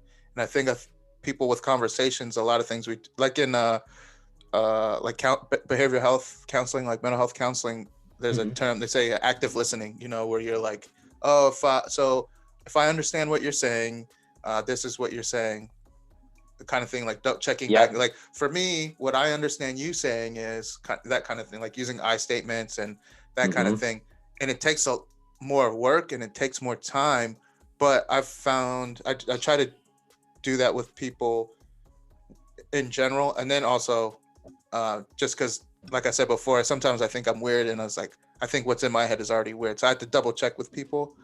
But I feel like a lot of times in life that takes too much work, and especially with people you're not uh-huh, comfortable with or that you yes, don't know, it's kind of almost impossible to do that with strangers or like in a work setting mhm, almost. But at the same time, I feel like there's been so many times in my life where I've done it when I'd be like, all right, so what I'm hearing you say is this, and that my understanding of what you're saying is this. And then sometimes I'm like, uh-huh, yeah, it is. Or they're like, no, I didn't mean it that way. And I'm like, oh shit, okay. Good thing I asked, because in my head I'm thinking that my buddy Robot. So I just had a conversation with him like mhm, yesterday or the day before, and that exact thing happened. Like in my head, I thought he was telling me something like really negative about a person, like his idea is like, I thought he didn't approve of something that someone was doing, and that the way they Yeah. were doing it, and that it implied something else. And so I was like, kind of in my head, I had like kind of a judgment about him for being, because I felt he's being judgmental about another person. So I was like, all Yeah. right, so what I'm hearing you say is this. And he's like, oh, no. He's like, oh, okay, I see. Yeah, why my words might sound like that. He's like, no, this is how I meant it. And I'm like, oh, okay. It's And funny. I had almost just let it go, because I was like, yeah, I get what he's saying. But then I Because it could went be back. awkward, right? Yeah, because it's kind of awkward. So I kind of felt like I was calling him out about calling someone else out, but it was really, I just misunderstood it. And maybe part of it is in my own head. It's like I'm projecting, 3 layers of Inception. It's like I'm projecting my own thoughts or insecurities or anger.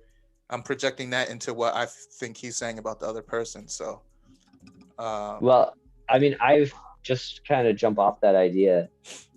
Like, I have heard, I've used that same technique, especially when I'm having like potentially fraught conversations. right. Yeah. When I'm having a conversation with somebody who I have a close relationship, and we're having a like really hard conversation, that technique has saved me multiple times, just because when you're having a hard conversation, misunderstanding, and even like, it's weird because kind of what you were saying before, your past self is different than your current self, and you used to believe certain things and those have changed and you're a different person now. 100%. Yeah. I feel the same way. And when I look back at the person I used to be, I'm like, well, how back then I felt like I was logical. I felt like I had good reasons for believing what I believed, but I believed those things. And now I feel like I'm logical. I feel like I have good reasons to believe what I believe, but why should I trust myself? Because my past self, I trusted myself and I was wrong. And then I found out I was wrong. So I shouldn't trust myself now. And that can be disconcerting, and you can probably take it too far. Maybe I have taken it too far sometimes, but I think when you're having a conversation with another person and you're using that type of communication, for me, I've seen it where I kind of work out. Sometimes I don't even know what I think and why I'm thinking. Oh yeah, for sure. And what I feel. Me too. Yeah. And just being able to, dig into that a little bit deeper with somebody. It's saved multiple relationships that I have. Oh, that's all. Yeah, that's all. I'm always, I feel like I'm there. I'm always excited to hear examples or people that talk about doing that. It's weird how, like, for me, I think about just how intriguing it is for just self-awareness. Something, the concept of self-awareness is in a lot of people. And there's another thing too, to kind of, I don't know, slight side tangent, but related. When I look at relationships, when I say relationship, like people's ideas of romantic relationships. So I feel like there's like kind of this idea like that's on TV and in movies, like people are like, oh, this, Valentine's, this is what love and relationship looks like. And a lot of people, so we have this kind of like set cookie cutter idea of what it's supposed to look like. So people go out, it's like, all right, well, I'm attracted to other people. So what does my attraction lead me to? So my attraction leads to interaction. And what is that interaction supposed to look like? And then people have this label. It's like, oh, so two people that are attracted to each other that are interacting, that's a romantic relationship. And it comes with this set of rules. It's like, like one man and one woman are supposed to be together, and they're only supposed to do this sort of thing together, and this and that. So and then I feel like a lot of people, so they operate on a lot of assumed expectations, but obviously we're all very different, and we all have different desires and drives inside of us, and not all of those are going to line up perfectly with that kind of cookie cutter set of ideas. Mhm. And then we get into the point where, so we're having conversations, and a lot of times when I've met people are like I'm talking with them and they're like mad at me, and then I'm trying to get down to what they're mad about, and then we usually talk about it, and it gets down to like the expectations. At some point, I hadn't met some expectation, whatever it was, and they're like, "Well, you should have known," or "Why? How you didn't get it? That's how I felt." Like, no, I can't read your mind, and you can't read my mind. How am I supposed to know? Just because there's this like kind of idea of set requirements of what this interaction is supposed to be between two people. So it's like, so there really is no set rule for interaction between any number, any combination of two different people, because there's going to be similarities obviously, and then there's general social conventions, but to really connect and be in like a like forward moving or positive or not destructive interaction or relationship, I think it takes a lot of vulnerability, because you have to be able to try to clearly communicate. We always don't, but you have to one be vulnerable and comfortable enough to try to make that communication, but also to receive it back and listen to the other person, what they have. So I think a lot of people, and also I base this in my past relationships that I've had too, I feel like it's where the headbutting kind of came in, is where we come in as like kind of feeling like, oh, I assume that you understood how I felt about this. But for me, I've tried to go into most situations like, no, people don't. No one's a mind reader. People don't know what's going on. I don't even know what's going on in my head. And sometimes I have to talk it out with someone to figure out what it is, what's going on in my head with relationships. So I think did I go too far in a circle from what you were saying, or I think that's what I was trying to get to, but well, it's funny. I think my brain works differently when I'm having a conversation on camera, but I think so, because I can't remember anything now. But I just kind of jumping off what you were saying, I think I've been on both ends of that. Because so I've been married over 10 years now, and I did the culturally appropriate thing at BYU. So I got married before I left school, and then it was shortly after, it was pretty much a year into my marriage was when I really had my break with Mormonism, believing in Mormonism. And then I told my wife, I was like, so remember when we got married and I said I would be Mormon always, no matter what? Well, actually, I don't believe it anymore. Like, oh, wow. Was then, that kind of hard point to get to come out and say? Well, it's so weird because, I mean, okay, cognitive dissonance is like a very well-known thing. I think I just pushed my cognitive dissonance to a crazy level, because there were so many things that didn't make sense to me, like all those questions that I had, and then I was just like, well, God wants me to believe this, so I'll keep believing it even though it doesn't make sense to me. Right. Like, once I got to the point where I gave myself permission to explore a different thought, then it just it was one day, it was done. Oh, so once you got past that tip, it was just kind of a matter of making it over that tipping point. And then once you did, it was that smooth sailing or not smooth sailing, but you had the momentum. Yeah, I mean, it was just like, we talk about how complicated the world is and what to believe, but how many people believe that, Zeus is a real god? Right. Nobody. Right. But I was a person who was trying to believe that every day. And then one day I was like, nope, I don't have to believe this anymore. And I was like, oh my gosh, I'm just free. And you could never go.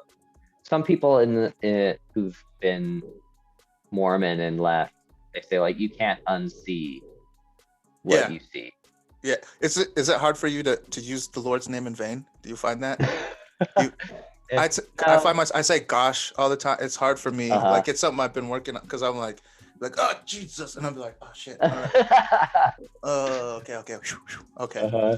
Like it took me years. Like, but I still like I'll say, oh my gosh.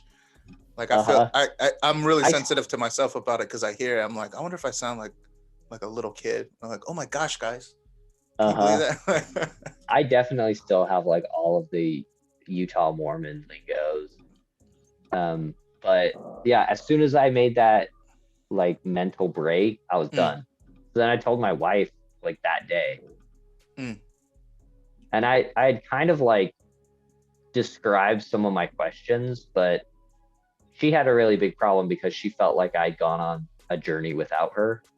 And for me, wow, okay, that's interesting. Yeah, that makes sense.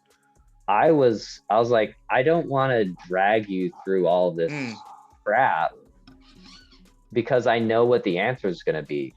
Like I'm dealing with all this crap, and then I'm going to find out that this was one of my trials, and that the church is true.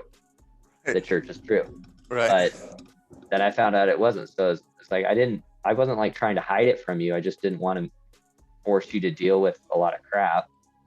But then, you know, we had a lot of hard conversations, and I don't know if you've ever heard of that book called Crucial Conversations. I don't believe so. But I mean, it's a lot of the same things that you're talking about, and I think a lot of the same things that are in just that's another thing. I always learn about good books from you too. That's another good thing. Yeah, I mean, the problem when I talk with you is I like add 3 or 4 new books to my reading list that I never get through. But you know, it was that idea of taking a step back and like approaching the other person as having their own perspective and their own objectives, right? And allowing them to have that and accepting that that's their position, and then, you know, not saying, okay, I'm going to do whatever you want, but just saying, okay, I understand what you're saying. I understand where you're coming from. This is where I'm coming from. This is where I can compromise. This is how I want to support you. These are ways I can support you. These are ways that I can't.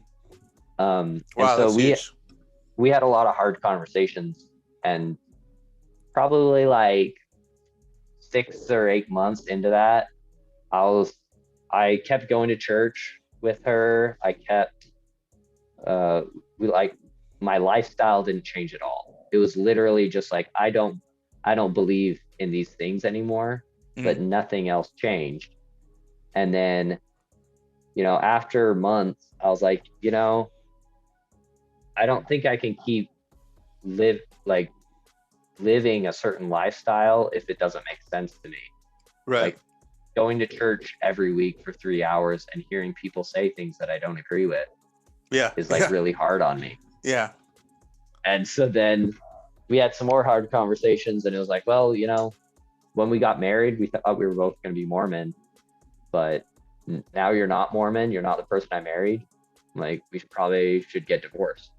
And I was like, damn. Really hard. That's what she said to you? Well, I mean, we kind of had that conversation of like, well, what are you willing to do? What are you not willing to do?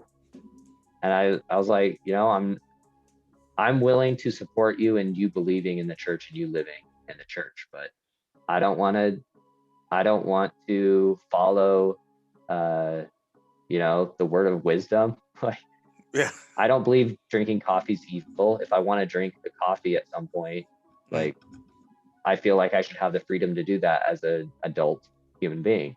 Right. But my kids, like, I would be fine with us teaching our kids that you believe in the church and I don't, but I would want our kids to have a choice. And so, you know, we had that conversation, what would our life look like? And she was like, you know, that's not what I signed up for. I think we need to get divorced. And I felt really angry because, like, I was like, I didn't choose this. I was tricked. Like, I was convinced to believe something that didn't make sense. You were born in the church, right? Sorry, just to make sure. Yeah, okay.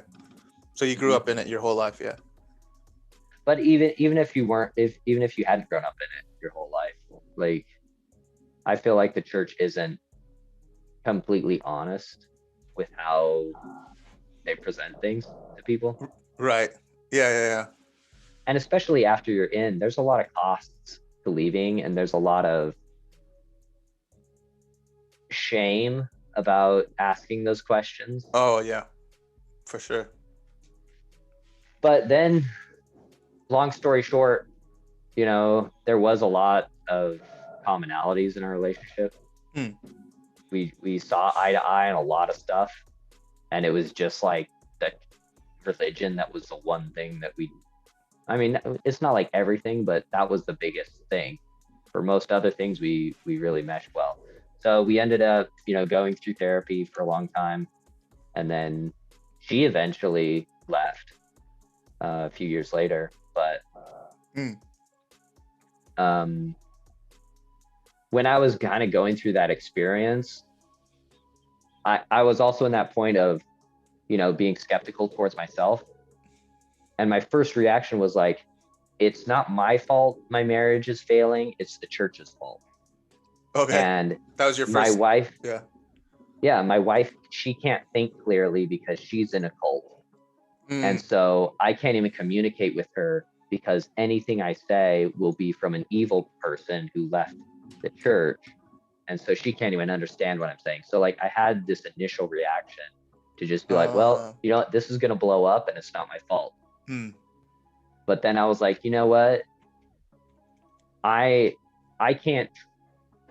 shouldn't believe that I'm perfect. I shouldn't believe that everything outside of me, I shouldn't believe that everything going on outside of me is not my fault. Like, of course, if I'm looking at two other people's marriage, it's not like one person has no fault and the other person is completely at fault, right? In any relationship, people make mistakes, and in some relationships it is really unbalanced and there's one person who's being abusive or just like, you know, destroying the relationship. But I was like, if I'm in that situation, I want to make sure that it's not me. I want to prove to myself that I've done everything I can do to, and if the marriage ends, then I know that I gave it my best shot, and that I'll take the skills I've learned to my next relationship. Wow. And so I was like, okay, you know, this very well could end up being my wife saying, you're not the person I married, you're now evil, and I don't care what you say. Let's get divorced. And that was scary for me. Oh, I bet. But yeah. I was like, you know, I should take responsibility for what I can. And even if that happens, I will be a better communicator coming out of this. So it was really hard. Like I believe it. Was the worst time of my life, but that was a close second. Wow. Yeah, that's huge. That's well, first of all, yeah, thanks, man. Thanks for sharing that. That's really huge, and it's part of. I was going to ask a question before about, because you had talked about when you your break, you know, on your mission, you started asking questions, and then, or you asked questions more that you had already had, and then you had that eventual break where you gave yourself permission to kind of have like heretical quote unquote thoughts. So were those two different times when did you have to do two different period, like, okay, give my permission to ask these questions, and then you had another break then when you presented it to your wife? Were there kind of two different, or did those kind of align together? Yeah, it's interesting.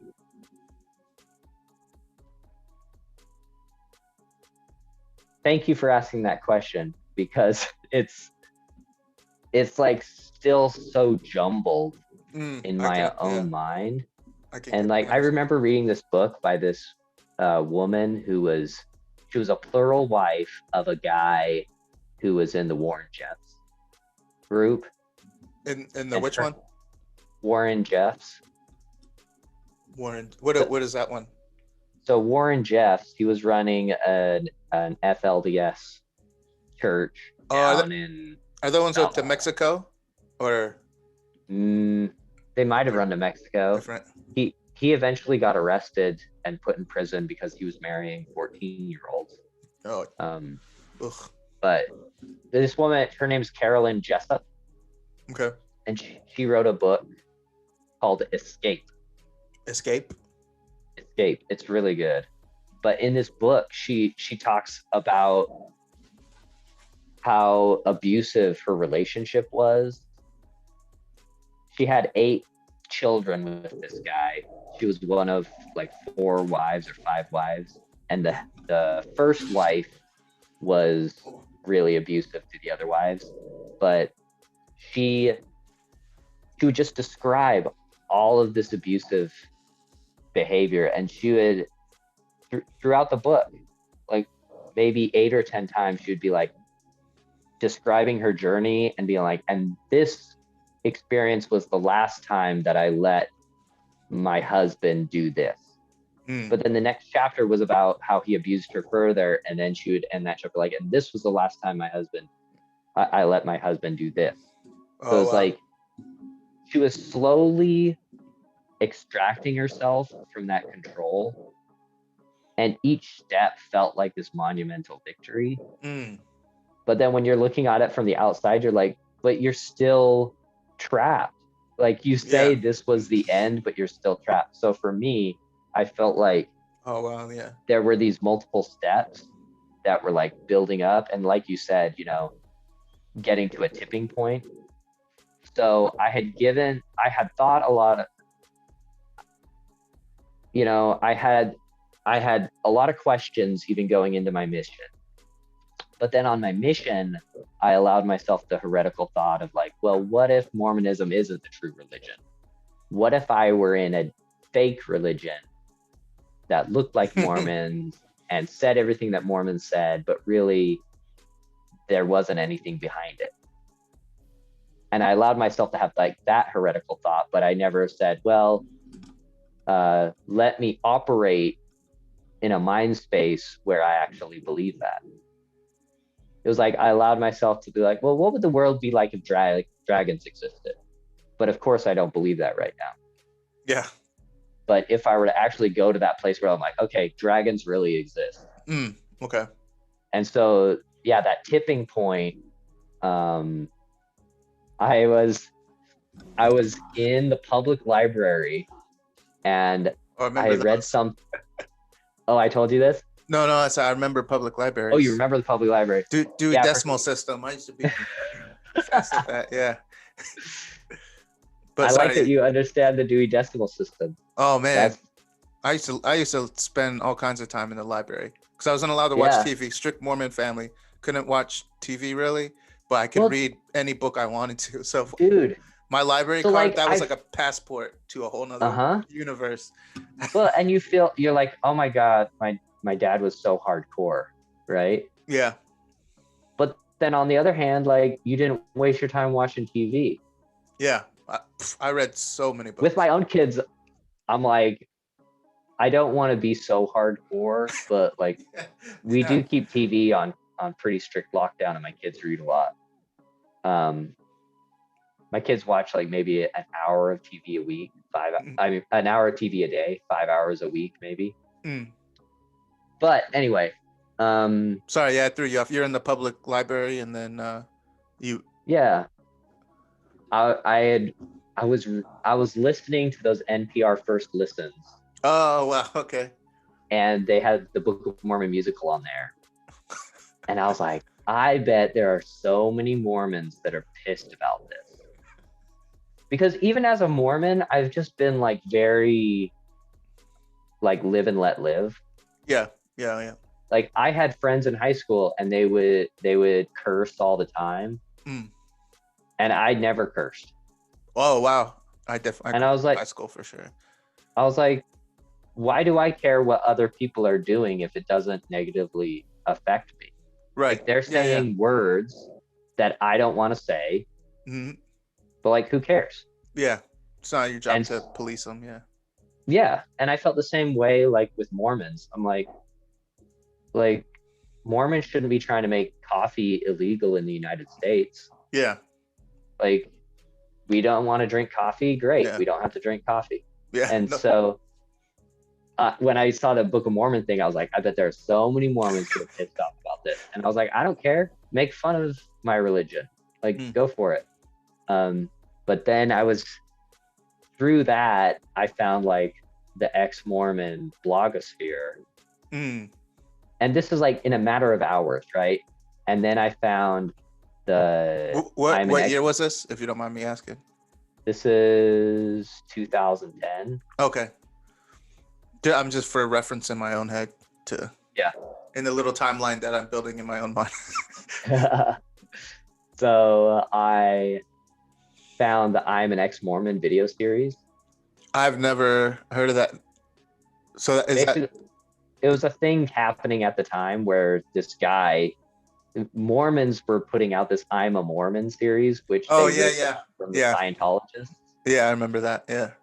So this guy was doing the same thing. He's like, hey, here's an ex-Mormon who's happy and they have hobbies and blah, blah, blah, right? We're real people too. Yeah. Exactly. And then I was like, I've been so scared of becoming this evil shell of a person with no soul if I didn't have a belief in God. I was like, I kind of like been prepping to change my mind, but I was like, these people don't seem insane and like depressed, completely depressed all the time. I feel insane and depressed all the time trying to believe this stuff. Mm. I was like, maybe I can try doing it. And that was like the tipping point of change, like actually like, okay, I don't have to try to believe God exists up in this sphere and is listening to my thoughts right now and all this stuff. Yeah. Oh wow. So that specific point is you feel like that's kind of the point that sticks out in your head, of when you're like, oh, that's kind of when that switch happened in your mind. Yeah. When it was kind of like, all right, when you kind of decided it was okay to start moving like off brand, off message or whatever. Yeah, I like. Wow. Okay, I gave that's cool. myself permission to go off script. How did that feel? Did you feel like kind of naughty or like, oh, or was it kind of liberating, or maybe not even that dramatic, just kind of like was it more like kind of like being able to take a breath? Kind of, yeah. It was just like I was expecting some weird thing to happen, and it was like, I built all these structures in my brain. I knew all of these facts. I knew all of these ideas. And a lot of those didn't fit within the Mormon narrative. And they had kind of just, that cognitive dissonance was just going around with me everywhere, and just like, bugging me all the time. Right. And then I was like, okay, I don't believe in God anymore. And I was like, I'm the same person. And just all that jumbled mess now, just like, oh, like, bink, humans are messy, humans are weird. Yeah.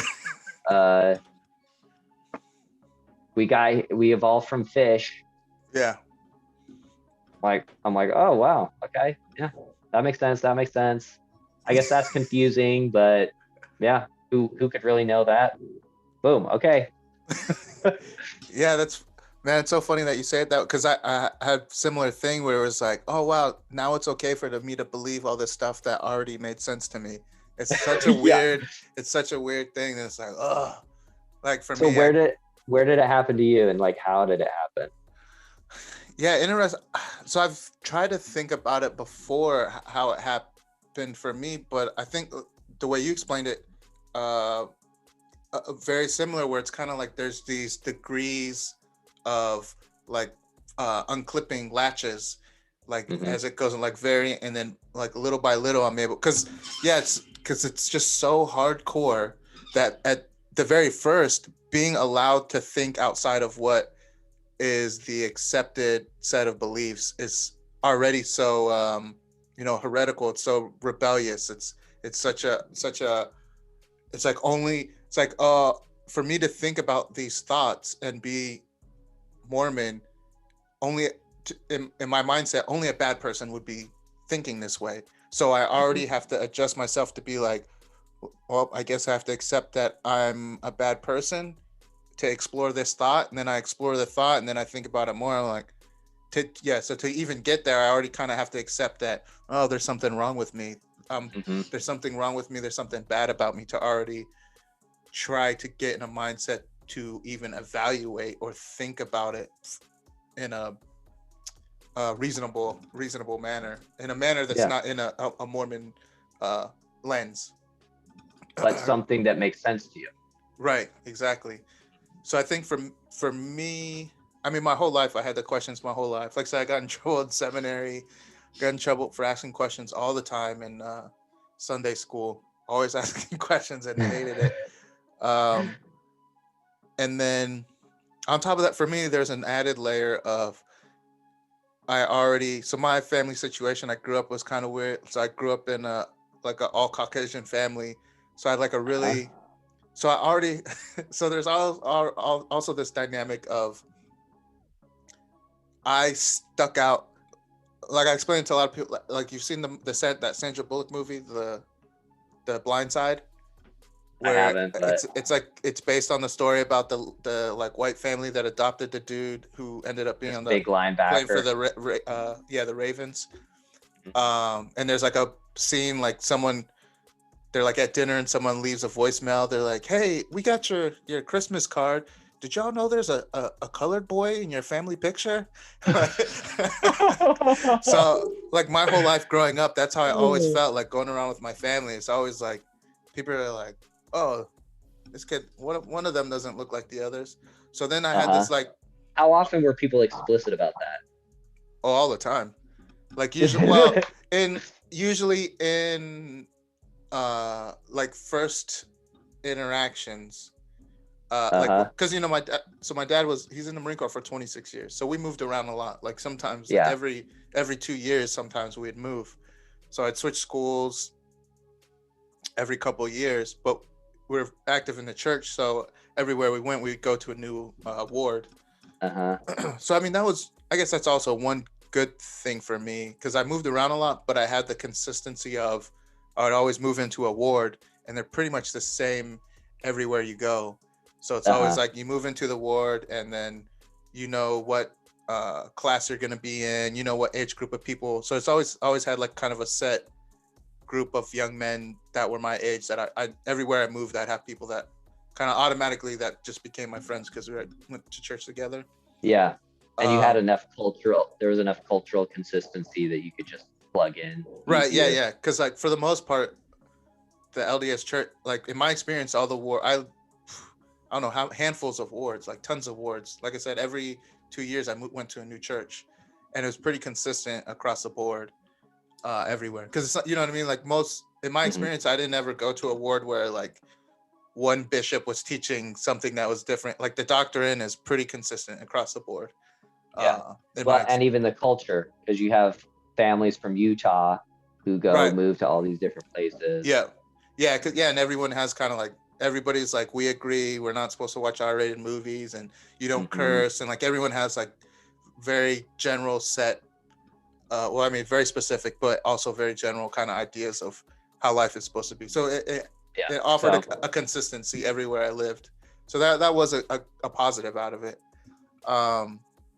But you were saying that like people, when you introduce people, are like, "Oh, so what's going on with your family?" Yeah, people are always like, "Oh, they'd either be like, are you adopted?" Or that's usually what people would say is like, "Oh, are you?" That's usually the question, like, "Are you adopted?" And then also, so everywhere we went, it's always present in my mind. I was always like, I think it's partially.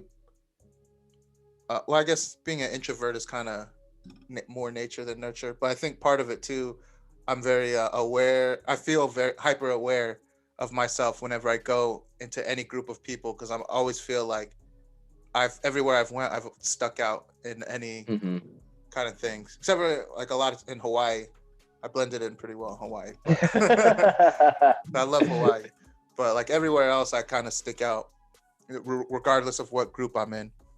And so yeah, I guess I answered that question. It happened all the time, but usually the question people are like, oh, are you adopted? Is he adopted? Blah blah blah. Mhm. So I guess my point of saying that was like I had the added dynamic of feeling like I stuck out, like I didn't belong already. So my whole life I was already, and then my dad always had like super high expectations because he, like I said, he's a Marine for 26 years, a pilot, and he was everything he did, he was top of his class. So he's always like top of his class, and he never accepted excuses from anyone because he's like, well, I'm the best, so why aren't you? He's like, well, the only reason you're not the best is because I'm the best. All right, we accept that. But why aren't you trying? Why aren't you second best? So like every interaction I feel like I had with my dad was like, ideally I would be first best, but that would mean I beat him out. So that's not acceptable. But I should be at least trying to be second best. So I always felt like I was. Where do you fit in your family? Are you oldest? I'm the oldest too. Okay, yeah. Yeah, I'm the first one too. So I was like, the oldest son, like very, alpha male father, and then very strict, like LDS Mormon father as well. And on top of that, it's so frustrating because a lot of people I've met that are like have like very high expectations of people, very judgmental of people. They have like varying levels of hypocrisy.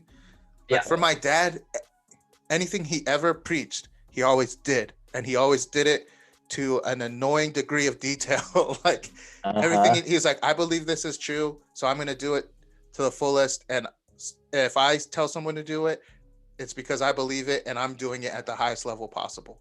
So it's so frustrating to have like, basically in my eyes, my whole life growing up, like I had this perfect father who had this like impossible lifestyle of impossible expectations that somehow he fucking just he lived it perfectly too. So I didn't have the benefit of being like, oh well, he's just telling me this because he has to. It's like, no, he says all these damn things because he does all these damn things. So it's like impossible. And I'm laughing just because it's fun. I know how terrible that is.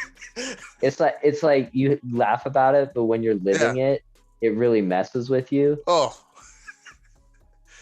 I mean, I'm sure part of a lot of the successes I've had in my life, I mean, come from, I feel like maybe I'm like a diamond, from all that pressure, a piece of coal, I got crushed into a diamond.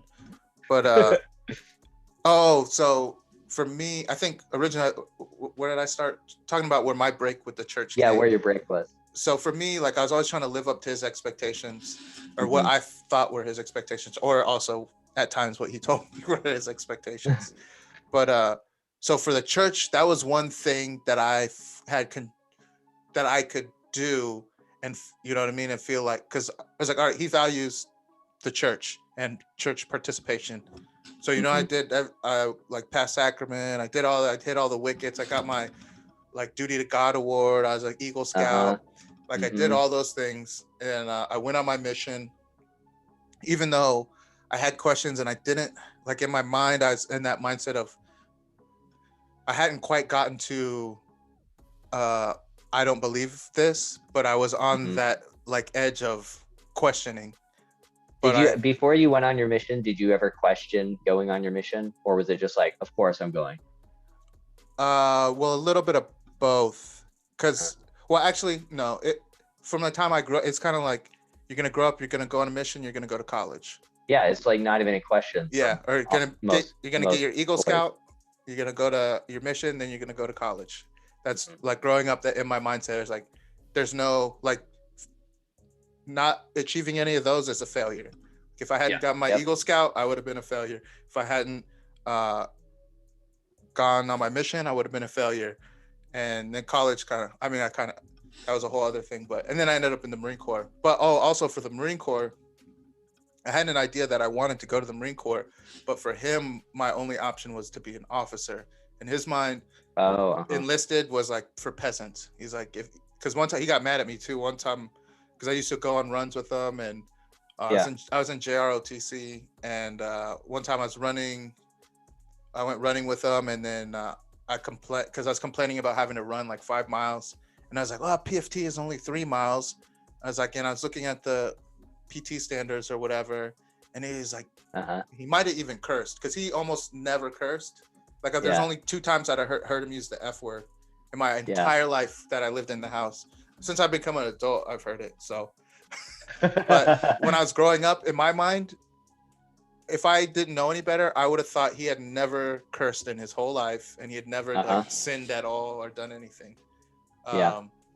So I was complaining about running 3 miles, and he got pissed, and he's like, no, don't bring that enlisted bullshit to me. He's like, if you're gonna be an officer, you're gonna run this many miles, and you're gonna run it this fast, and blah blah blah. So for my whole life, Eagle Scout, college, mission, Marine Corps officer. So all these things, I'm like, all right, I have to do all these things, otherwise it's like another level, because like for the average Mormon boy, it's already hardcore. But then for you, is like beyond that, then you're going to be an officer in the Marine Corps on top. Yeah, and that's other things. My buddy Ethan, I did the Good Mormon, Bad Mormon episode with him, and we grew up like 5th grade through 9th grade. I was in Virginia, and we were like best friends that whole time. We had 2 completely different Mormon households, but in my mind, I thought everybody's house was like mine. I thought everybody's parents lived to that fucking crazy degree, that tiny thin line that my parents did. So talking to my buddy, he's like, "Nah, man."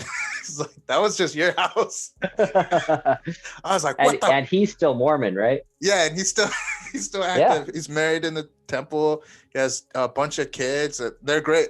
His parents are real. His dad was our scout leader for a while, and his dad was real cool. His dad was he's one of the few like Mormon people that I've met that are like very open-minded, very self-aware, doesn't take himself seriously at all. He laughs like he laughed in church at other people.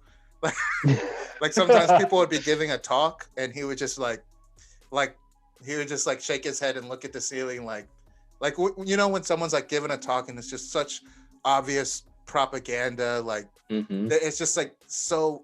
I mean, I guess I can't say it's so obvious, but it sounds so on message that it's kind of like it doesn't even sound like their own words. It's like they're saying what they have to say before they can say, and in the name of Jesus Christ, amen. Like they're just say all this and then they can say that. So when people do that, they're saying something just to make other people feel like they're a good person. Right, exactly. So, and then his dad was like one of the only people or few people that I'd see that he would like smile and be like, "Okay." It's like, "All right, we get it. Like, you're a good Mormon, aren't we all? We get it. Thank you." Like, it's just like shining your own wheels. But so his dad, like, that's what I really liked about him. He's like, he's active, obedient Mormon, but he's also just not I want to say not an idiot. He wasn't like blindly following. And I also got the feeling from him, like, even if there weren't parts of it he didn't agree with completely or was like, "Nah, this sounds stupid to me," there was enough of it that he was like, "Hey, I'm living my life to be a good person, and this is how it fit. This is how that fits into this." And like thinking back on it, I think that's what I liked about him. But back then I didn't know. I just was like, "Oh, he just knew he was cool. Seems like a cool adult." Yeah, like this guy's not putting on airs at all. He keeps it real, but he's also still follows. He's still like good Mormon. Yeah. But so for me, it was like completely different. And that's part of the thing too. I think where my break in the church came was because I was thinking about it when I got into actual real world. I started realizing that the entire world that my parents had taught me to believe existed, there was a complete fiction. It was like nobody else lived the lives. Not even Mormons lived the lives that we were living in our house. Like it was like this complete like military utopia. It was like a totalitarian utopia almost, because it was like, oh, this is Mormon paradise, and we strictly enforce paradise and love here. Because there'd be times when my dad, he would say to him, he'd be like, "Oh, I love you," and I'd be like, "Yes, sir." Like, cause it was like, that's how I felt. I felt like he was like my commanding officer, you know? Yeah. And I'd be like, all right, yeah, yes, sir. I love you, sir. That's my duty. I do my duty, sir. It's like, which one do you want me to do? Do you want me to do my duty or do you want me to love you? Because the way you're doing this, that doesn't work both ways. Like, you can either like let it happen organically, or you can, I can follow instructions. Like, I'll follow the rules, but I'm not, I don't, I think that's part of where, yeah, that dissonance kind of set in, where it's like having that idea of what's in my mind and in my heart. They don't have to align for me to do the actions. So it's like the actions can be completely empty. Like I'm making the motions of a devotee, but I'm not devoted in my mind or my heart. And that's kind of where I think it started. I started growing distance, because I was like, as perfect and as honest and knowledgeable as I felt my dad was, I felt that there was this huge kind of like disservice, or like, what's the word, like kind of betrayal to me when I got to the real world. It's like I felt like I had been forced to believe that there was this one reality that existed, and then when I got out and I found out that that wasn't the fact, even though it was like kind of an idea of reality, and like, yeah, this is it, we agreed that this is the way we're going to live. It was like we were living that way as if no other ways existed. When I found out other ways existed, like, how come? And especially when there's other ways of thinking that aligned with what I naturally felt. So then I started being like, oh, so I can believe this without feeling like a piece of shit. It's like, all right, if I'm here in the church, then I have to feel like there's something wrong with me to do the right thing. But outside of that, I can feel like I don't have that. It just not that tension. Just being able to breathe without having to feel like there's something wrong with me for waking up in the morning and feeling how I feel. Yeah. And so I think that's where it kind of began. And then on my mission, it was really magnified, because obviously, like you were saying before, in the mission, it's like 100 times. It's like such concentrated Mormonism. It's like the far right of Mormonism is Mormon missionaries, because they're so conservative, so everything is so like supposed to be so very black and white. You don't even have personal space. Yeah, there's you're no always with another person 24/7. You have a babysit, like you're always spying on your companion, and your companion is always spying on you. Like I told this story to my buddy Ethan. There was this kid from he was from somewhere in Utah. Maybe middle of nowhere, Utah. Maybe Logan. Okay. I don't know. Maybe Salt Lake. I think he was like a descendant of he was related to one of the apostles, or like whatever the higher structure is. I think he had some the 70s. Yeah, he's tied to somebody. So he grew up. He was one of the kids. His parents signed him out of health class. You know, like in middle school when your parents can sign you sex out because they don't want you to teach you sex ed. They're like, we'll teach this at home. So this is the result of him learning at home, sex ed at home from his Mormon parents. Was he believed that people get pregnant from making out. Like if you make out, if a dude and a chick make out, that the girl's gonna get pregnant. That's what he literally. This is his literal.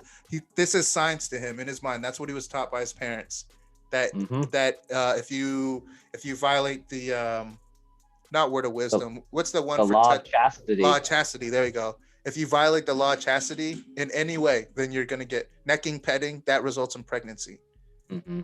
Like pregnancy out of wedlock. That's what he believed. And then his companion was a Filipino, and he would make him go to the bathroom with the door open and shower with the door open because his companion had told him that he would jerk off in the shower.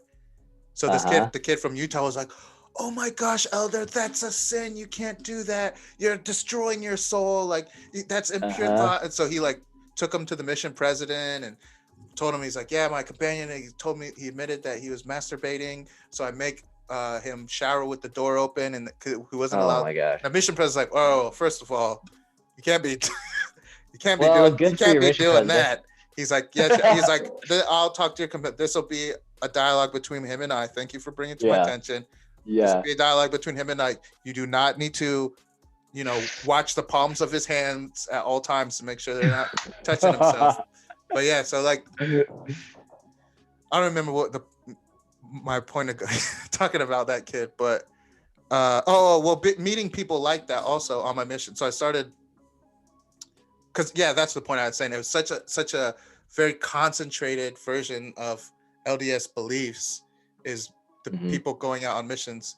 So then my mindset started like, I started noticing kind of the gap in between that sort of mindset and mine. And then also there was no room for questions if you're an elder, because it's like, oh, we're supposed to go out there and preach this to people. We're not allowed to have questions about it. And especially if you ask your companion, like, oh, have you ever thought about this? It's like, well, elder, maybe you just don't have enough faith, or maybe you just, elder, maybe you just what sin are you trying to cover up? You're not trying hard enough, or you're trying too hard to cover up your sins, or you're letting down all those pioneers that died in the crossing the plains to make that journey west. Like right now you're just disrespecting their sacrifices they made, elder, because you have a question about the Book of Mormon. The answers are right there, elder. Ask the Lord, pray about it. You know what I mean? So it's like turns everything into like, oh, I'm an idiot, I'm a sinful bastard, I'm a piece of shit. That's why I have these questions. So like dealing with people like that, then it kind of started building that wedge in there for me. And I still and then even after I came back, so I got sent home early. Did I tell you about for secret combinations? I know that you went home early, but I didn't know it was a secret combination. Yeah, the mission president. So this is people cognitive misery. I feel like people trying to simplify it to what they understand. The mission president was like, so what had happened was, so we ended up, I always tell the story and I forget to shout out my companion that I had. So there's this dude, Bill Squire. You can check him out. He's a comedian, and he's a radio, are they called disc jockeys? I think host. But he's in Ohio. Host, I can't remember what his radio station he's with, but he has a podcast and comedy. He's a stand-up comedian. It's like I had met him in I think he was like a district leader. So during the district leader meeting, when they come in and all the elders come in, like the district leader is like, all right, this is the news from the mission president, and this is what our plan for action, blah, blah, blah. Like a little training. Yeah. And they give so it's like a presentation and meeting and all that kind of stuff. So in his, like he was given his, and when he got done, this was before we became companions, but he was talking, and I was like, hey man, it's like, I don't know if you have plans for when you after your mission, but if your plans don't work out, you should be a comedian. And he's like, oh, that's actually my plan. He's like, yeah, I want to do that, and I'm working on it, blah blah blah. And I was like, oh shit. So he actually did it. So I think that also means he probably owes me like, I don't know, 10% of all his whatever sales he's you should go claim that. His tickets, all of his ticket sales. Bill, I want fucking back pay for that. But no, but so this guy, eventually long story short, we kind of take over the mission. Like me and him end up being companions even before that. So I end up figuring out how to meet disobedient elders. And so we started. What was the secret signal? Well, that's the thing. We didn't, there wasn't like a secret handshake. There's no secret signal. It was kind of more like me being able, because like I observe people and kind of like in conversation figuring out kind of like where our minds meet kind of thing. So I kind of had a nose for finding disobedient elders, and then we would end up, it kind of like not spiraled, but so we kind of like would meet. We didn't have secret signals or anything, but well, I mean, for me, when I'm trying to probe, you just kind of like you slip in a few curse words, you make a few edgy jokes, right? Yeah. You can kind of you can push the boundary a little bit and see how they react. Right. Yeah. And see, like, what kind of movies did you watch when you were back home or something? That's like the easy one. was like, oh, what movies did you watch when you're back home? And they're like, oh, this and that. You're like, yeah, man. Because during this time, I think the second the Matrices movies were coming out. Uh-huh. And I'm like, yeah, man, I can't wait to go home. And sucks I won't get to see the new Matrix movie in the theater. And then we Uh-huh. kind of circle around and be like, oh, like would they go see a movie, or would they? Because at the time too, like we could buy pirated DVDs in the Philippines, so that was like a Oh big one, yeah. was like watching movies. Hmm. So that was kind of like the entry Something level. that is so normal on the Yeah, outside or world. music. Be like, oh, Hmm. do you listen to music and blah blah blah. So that was kind of like the entry level, was like music and movies, but eventually ended up like, well, actually no, Bill. I'm not snitching on him because he does have a bit. He does a bit where he talks about being in the Philippines. He ends up getting a girlfriend. Him and this other kid.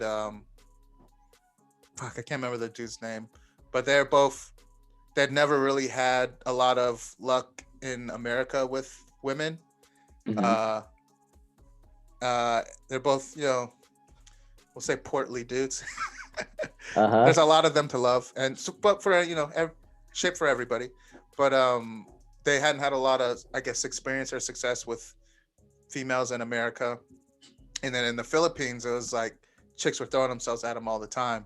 Yeah. So then they both ended up getting girlfriends, and it kind of went, it's what's the word? I don't know. It went on from there, and Uh-huh. so after I got sent home, and there's a ton, I could tell a ton of stories, funny stories about that. But I got a ton of stories I can tell on you, Bill. He's the first person that when I realized the term hangry, because Uh-huh. like I said, he's a portly fella. And he's also the first dude I saw him come out of the shower. He come out. You know, when women come out of the shower and they tie their towel Yeah. over their breasts like this. Yeah. He he would come out of the shower like that with a thing around his head and like Q-tips in his ears. Like I was like, why do you wear your towel like that? And he's like, gotta cover my tits, man. but so we went one time, we were trying to get money. My mom had sent me Western Union money. So we're going Uh-huh. to the bank trying to get it, but the bank closed and the guy wouldn't let us in there. And he like we went to like two different places and it was like a pain in the ass. And then he ends up like cursing out the dude. He was like, "Putang ina mo," like "fuck you" in Tagalog to the guy that wouldn't let Uh-huh. us in the bank. So then we turn around or just leave. He's like takes storming off. He's like, "Putang ina mo," and then he turns around and storming off, right, like what, like speed walking. So I'm following him, and then we're Uh-huh. like have to go back to the house. And I was like, "Oh, all right, man. Yeah, I guess. Well, which because then in the Philippines you take jeepneys. They're like these long jeep bus things, public Okay. transportation.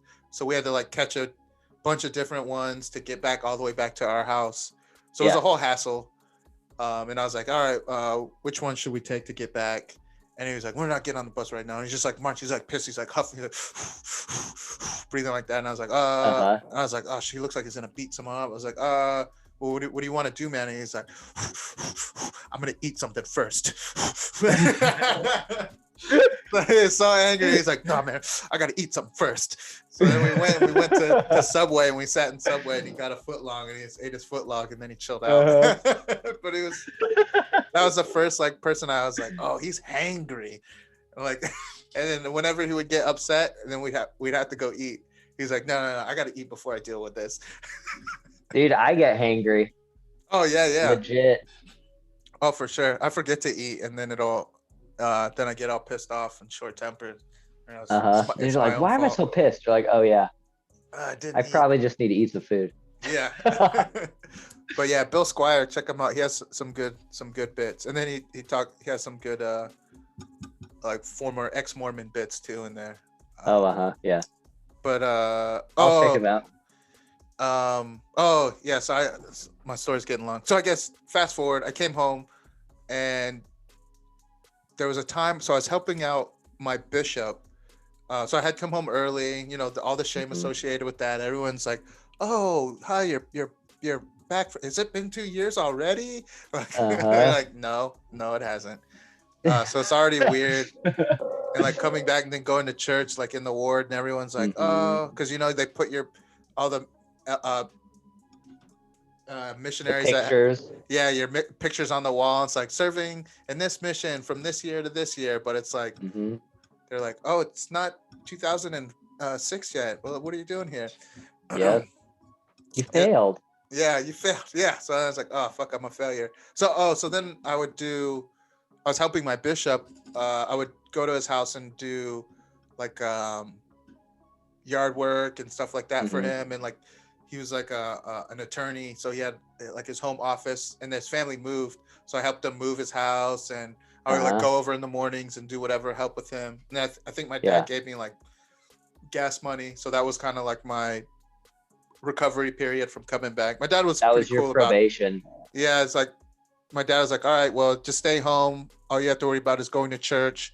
Don't worry. Like if you go help the bishop, I'll pay for your gas. And I stayed with my parents. So it's like I Uh-huh. didn't have to worry about expenses and stuff. As long as I was Yeah. like going to church, and then my like job was to help out the bishop. Okay. Yeah. And the bishop and I were kind of like we didn't have like we didn't, but we were like cool like with each other. Like I had this feeling like even though I'd got sent home, he wasn't judging me, and he had like Hmm. a level of respect for me, and he saw that I was working like that I had good intentions as a person in Yeah. general. Like I helped him move his family, like I moved like yeah, his kids or whatever. Like I literally like moved drawers of their clothing, you know what I mean? Like so it's like Yeah. I was in his house and stuff all the time. And then at one point I was like, you know what? I have all these thoughts that are kind of like counter to the church beliefs, and I've also done some things, and then especially after I came back I did some things, Hmm. and so then I went and I talked to him about it, and I was like, you know what, I feel like he's cooler. Like I haven't felt him being judgmental to me about getting sent home early. And then I think because I got this fellowshipped when I got sent home, Uh-huh. so then like he was working with me on like And being disfellowshipped means that you can't like participate in church. And right. there's like Well, this public badge of shame that you wear, right? right. So you can't. I wasn't allowed to pass sacrament or partake of sacrament, which is huge because if you're in sacrament meeting, everyone's in there. They take their bread and their water. Everyone sees Hmm. like when they pass it to you, and you're like you have to like wave it off Like my or sins take are it. too And big. yeah, it's like I'm. Hello, I'm a piece of shit, guys. I can't take the sacrament, and then I have to everybody Yeah. right here, the piece of shit right here, guys. So Like, hey. everybody sees it. And then I Uh-huh. also Yep. you can't also like say a prayer. So like if at the end of every meeting or the beginning, like they have the Like, brother, would you like to invocation say the and prayer? benediction. Yeah. Like yeah. Would you? And I'm like, oh, I can't do that. So it's like scarlet letter all around. But Hmm. the bishop he I didn't get the feeling of like judgment from him, so it was like a big deal for me, I think, or it feels like. Yeah. And so then I was like, oh, okay, I can be open with them and go and tell them all the stuff that's actually in my head and stuff that I've done, like especially since I've been home, because I was just like, man, fuck it, kind of. Yeah. And so then I told him, and he was kind of like taken aback. And the way he looked at me, I felt like he didn't understand the words that I was saying. I was like, yeah, I've done this, I've done, like, named all my sins. And he was like, oh. And it was like, it seemed like he couldn't even comprehend the things that I was telling him that I did, and the things that I thought about. And then he's like, okay, And to well, be clear, these are sins that are normal behaviors by for regular, everybody else. yeah, it wasn't murder or anything Yeah. like that. It was all like sex and substances. I had to do with Mhm. sex and substances. Maybe fist fights, but I never felt bad about it. I grew up in a house where it was okay. Like I was allowed to get in fights. And if someone attacked me, like if I didn't defend myself, then my dad would have got mad at me. Yeah. Or if I saw somebody else being bullied and I didn't defend them, then I would have gotten in trouble. So like violence has never been a like a shame thing for me, or source of shame for my family. Like if it's as long as it's not being a bully. Yeah. Like I'm not saying violent, just general violence, but I mean, obviously my dad's a combat vet, Marine, so all that's okay. But like substances and sex, it's like, oh my, you are the dirtiest piece of shit ever. So I'm telling the bishop this, and then all of a sudden, it's kind of like he was just like, oh, okay. And then he gave me some scripture verses about forgiveness and repentance. So he's like, okay, well, read these scriptures about forgiveness and repentance, pray on them, and then come back and tell me what you think, how you feel about it, or something like Mm-hmm. that. And it was like at that point where I was like, where I just laid my soul bare to him. And it was a Mm-hmm. guy that I respected, and I thought he kind of respected me as a person, not as like a sinner kind of. But it was like in Yeah. that moment, it's like kind of switched, where I felt like the way he was looking at me was, oh, this kid is a sinner. He he is all the things that people are looking at him as. And Mm-hmm. on top of that, it was also like I was this terrible thing, but at the same time, it didn't matter to him, because it was like his answer was, "Oh, read these scripture verses and pray about Yeah. it," and like that was it. And I was like, "Oh, well, I just told you all these things that I'm like my whole life I've been afraid if I do them, I'm not gonna be in heaven." I used to have nightmares about the second coming of Jesus Christ. I used to have Uh-huh. nightmares that the sky like turned dark, and then there was like a light, and then I saw him descending from the heavens. I'm like, no, Uh-huh. I'm not ready. I haven't repented. I'm a sinner. Like I would I wake still up. have those sins. Yeah, their souls are still attached to my soul. And I would wake up soaked in sweat. Uh-huh. This is like as a child and as a teenager. And Yeah. even up until early 20s, I would wake up in cold, soaking sweats because I had dreamed that I hadn't been prepared for the second coming of Jesus Christ. So that's what I'm Mm-hmm. thinking when I tell the bishop this stuff. But then he's just kind of like, he's kind of flippant about the actual sins, like the things, the actions that I had done. He's kind of flippant about those, like kind of like, oh well, I guess the answer to that is just read these scriptures. But Yeah. but then on the other hand, he was still like, oh, okay, I guess this is the answer. Read the scriptures, blah. But ooh, like so he's like looking at me like I'm this terrible thing, but the actions don't really matter. Kind of is how I took it. So I was like, Mm-hmm. this whole universe and world that had been built in my head about you have to follow these rules very specifically, or eternal damnation, all these, like all this ruckus my whole life that people have been making about all the things that I hadn't done that I thought about.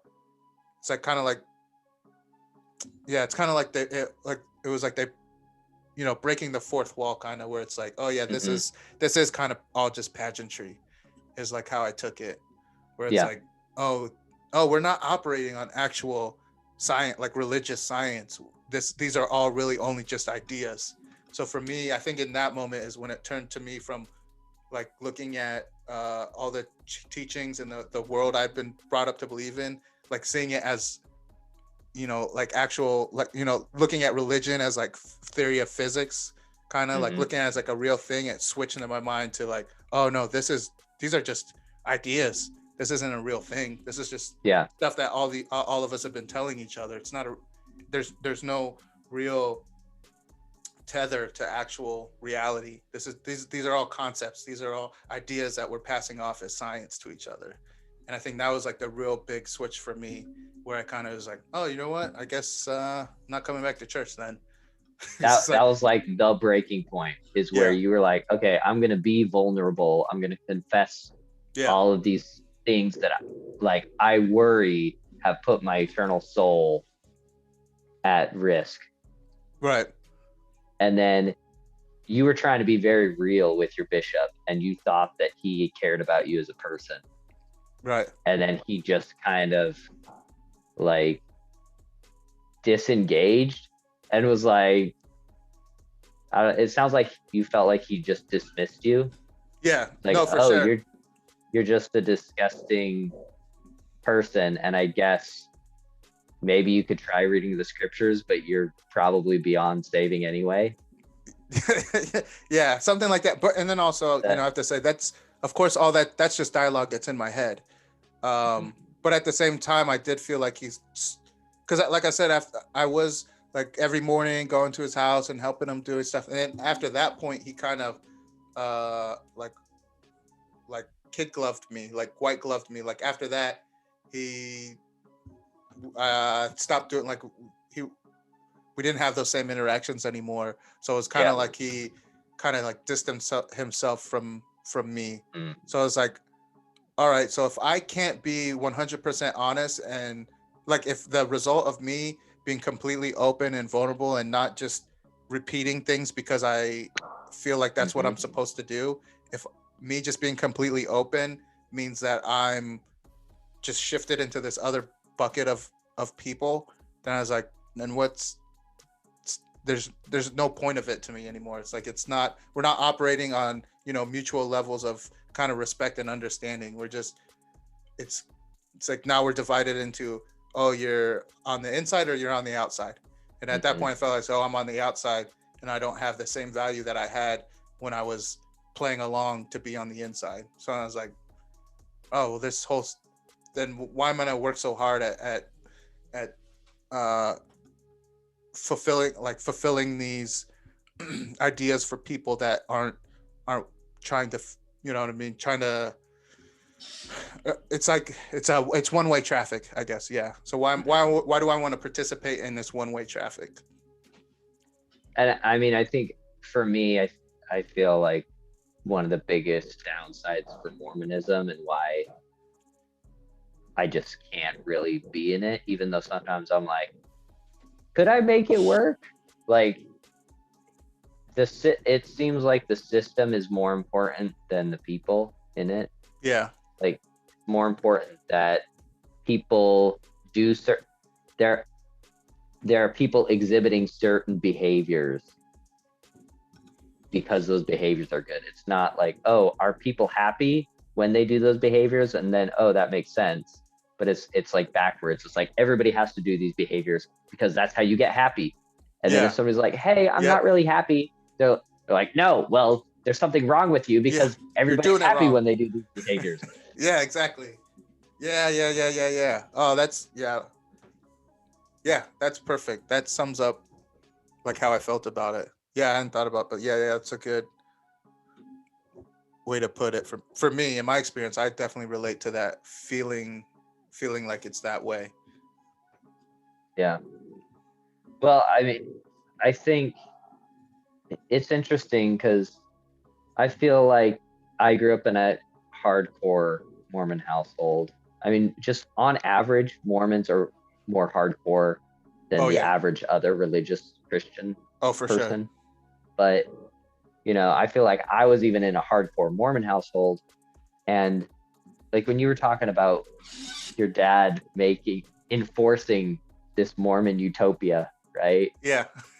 He's doing it because he was bought into the story that you're most happy when you're living according to the Mormon church's guidelines. Right. And for him, I do believe for him that's true. Mm-hmm. Not to cut you off, but I think for him, he absolutely believes that's true, and he does feel fulfilled and happy. So he feels like he's all the things that he's doing, all his happiness is derived from the way he's living his life. So if he's getting that happiness, he wants other people to feel that same. So he's well intentioned. The only thing is, not everybody. We're not all the same, and we don't all fit into such tight, well-defined boxes that the same thing works for all people. And just like me, like I like watching combat sports. Some people watch and they're like, oh, that's disgusting, I can't believe it. Some people love watching football. Like that is their highlight of their week, is to watch football on Saturday and Sunday. For me, I'm like, I don't need that. And it would kind of take away from my life to be forced to watch a sport every Saturday and Sunday that I'm not interested in. But that doesn't mean that there's no value to that sport. I get it. For each individual, they derive their own value out of it. So I don't know. I feel like I didn't mean to. I feel like I hijacked what you were saying. No, it's that idea that I think to be a healthy human and to have healthy relationships, you have to have some flexibility. Right. But when you were talking about your dad, like I feel like my parents, they were so strict because they thought that was going to make all their kids happy. Right. And when you were laughing, when you were telling your story and I was laughing, I was laughing because I've kind of lived it. I laugh too, to a certain extent. Oh, like, okay. it's so crazy. And when you're a kid in that situation, it can be harmful. And like I did sustain like some psychological trauma from trying to be perfect and like trying to live up to an ideal that really wasn't healthy. But some of my siblings, you know, they still carry some anger towards my parents, where and I carried anger towards my parents for a while, but you know, as an adult, I kind of, and as a parent myself now, I kind of realized how hard it is to be a parent. And you know, you do your best, We're and all you're still fucking gonna it up. screw up. Yep. So I kind of got to the point where I was like, I'm gonna have a conversation with my parents, and you know, just talk about it a little bit. And you know, everything wasn't resolved, but I at least kind of talked about it, and I was like able to forgive my parents. Yeah. No, that because I think they were doing their best. And for them, it did work. Right. Yeah. I can see that. And in case it sounds like I'm talking shit on my dad, I'm not, because he's definitely, I won the lottery as far as I'm concerned with my dad, ended up being my dad. And I haven't been able to have that conversation with him that you're talking about, because he's still he's still like in the family group chat, he sends out like religious stuff all the time. He's always sends me stuff, but I look at it, I know he's doing it from a well-intentioned place. I never feel like he's because you know, some people with religion, they're like, well, you know, Jesus says, and if Jesus was doing this, this is what he would want you to do. Like I never feel like my dad's doing that. I feel like he usually is pretty objective about like he'll present like he was like, oh, I just there was just one of the general authorities gave a talk on this, and this is the value I find in it and how I apply it to my life. Like he does that all the time. Yeah. And like one of my little brothers, he's like, stop sending me all this fucking Mormon propaganda. Like he got pissed. Like my little brothers, he put that in the group chat. Yeah, like so for me, it's so weird too for me because I'm the oldest, and so I think I was always felt like I was working to justify my place in the family, that I actually belonged. So I was always I still, even as I'm closer to 40 than I am to 30, and I still have like this kind of like way of interacting with my parents where they're still like, it's like I'm a child and they're an adult still. But my little brother, I'm jealous of them because it's like my little brothers are exactly who they want to be. Like, well, I have one brother, he didn't go on mission, he left the house, and he's like, he's like this Mormon stuff is bullshit, and he'll bring up stuff. He'll be like, hey, did you know that? How about Joseph Smith owning slaves, or Brigham Young like having minor wives, or whatever, like bring this stuff up. And so he's like, all right, well, if you don't like to hear that from me, then stop pushing your Mormon propaganda at me. And like, I don't feel like I could ever be that bold. But at the same time, I struggle because I'm like, I'm afraid that I'll have a relationship like that with my kids. Like I would never want any of my kids to feel like they weren't able to be them. Like, say if I had like for whatever reason, like if I had a kid that came out and they're like, oh yeah, I'm gay. And I'm like, all right, cool. Whatever that means for you, do it. I don't care. Like, I would never want them to feel like, oh, my dad's going to be disappointed if I tell him I'm a vegan or something. You know what I mean? Like, whatever like, it is. Maybe I think that's stupid. Yeah. But in the end, you're the one that's got to, you know, live with you, however you're living your life. It's not about me. So that dynamic, when I look at my relationship with my parents, I still haven't had that conversation with my dad about like, it's weird. I don't know. Maybe I'm just, it's a level of cowardice and being awkward to be like, and also it wasn't really deep. Like we didn't go deep, but it was just like, you know, I've kind of been carrying around some anger, and this is a little bit about it. And my parents were like, yeah, I mean, we're not perfect. We did our best. Yeah. I'm sorry if we did those things and they hurt you. Yeah. And I was like, you know, I don't know what I would expect from my parents, because I'm like I'm like, oh, I wish my parents would do this or that. But I'm like, they're their own people. Yeah. There's a Same. lot of Yeah. great things Yep. that I've gotten from them. They taught me a lot of really important things. Like, Oh, we for have a sure. Yeah. decent relationship. Like, why am I pining for some perfect thing that never was? Right. Right? Whose parents are perfect? Yeah. Who knows? Yeah. Like, yeah, I think there's probably there's no perfect way to do it. And all kids are gonna, I think every kid is gonna have issues with some way that they were raised. Either they're gonna be like, oh, my parents gave me too many restrictions, or they're like, oh, my parents were completely hands off and they didn't give me any limits. So it's kind of like we're gonna be complaining about whatever format it is. So, and I've heard that's the people thing with complain that way too. yeah, My parents they should have pushed me harder. They should have put more restrictions. Yeah. So I've heard both, because like some people have told me like, oh, I wish I had strict parents like you or whatever. I'm like, I don't know, but I think it also comes down kind of to like intent. And I've always my entire life I've never felt like anything my dad did was ill, and he always had the best intentions, and he's always been his greatest idea, his own greatest idea of being open-minded. Like I feel like he's always, even though most of my life he's had very conservative ideas about a lot of things, and later in his life, now that he's getting old, he's there's a lot of things that he's kind of become more liberal about, especially like with people kind of things. But I think in his mindset, his intention going into everything is like he wants the best for everyone, and he wants to be able to participate or contribute or help people that he cares about, or people in general, and having the best and the most that they can. And he's been very successful at everything he does, and he's very successful in his retirement. He wants, so he has in his own mind, he's like, yeah, this is the stuff that I did, and I believe this is how I got here. He's come a long ways from growing up a barefoot kid in fucking Palestine, Texas. So he's come like you know what I mean? He wasn't born into means and money.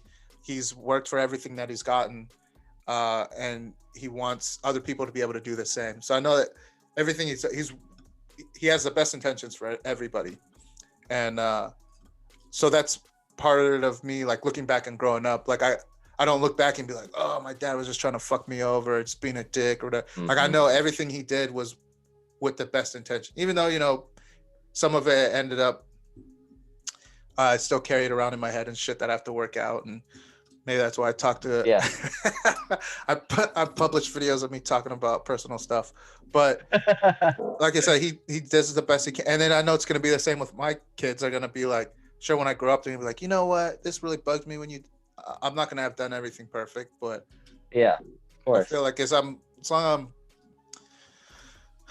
can look back and say, like, honestly, that I was like, well, I was doing the best that I could with the information that I had at the time. So that's my goal for my kids. Yeah. Like, I was doing my best. Yeah. I didn't completely screw up. I'm sure I screwed up, but yeah. And then good luck with your kids, because I feel like kids are always the best revenge for parent. Like grandkids are the best revenge, because there's like so many times like with my daughter, I'll look at her and I'll be like, damn, like I was like, that's me. It's like now I see what my parents were dealing with, and I'm like, all right, yeah, I get it. Okay. It's like more and more, like every year there's like more and more things where I'm like, fuck, my dad was right. That son of a bitch. Like as much as I've railed against it growing up as a kid, there's like certain things where I'm like, that motherfucker was right. And I'm like, gosh damn it. I'm like so angry at him for it would be so much easier if I could. I like how you just said, gosh damn it. Oh, did I? Yeah, see? I did. It's so I'll say, gosh damn motherfucker. Like, it doesn't make sense. But yeah, so it's still ingrained in my head, and I'm glad. I can't imagine if I'd grown up not in the church without any restrictions. Like, if I was just like, I don't know, it's probably good. that I didn't get wayward until after I was an adult. So, but who knows? You know, hindsight's 2020. We are who we are. We're at where we're at. So exactly. But I am and grateful. You got to work with Dad, what you if have. you ever see this, I am grateful to you. So.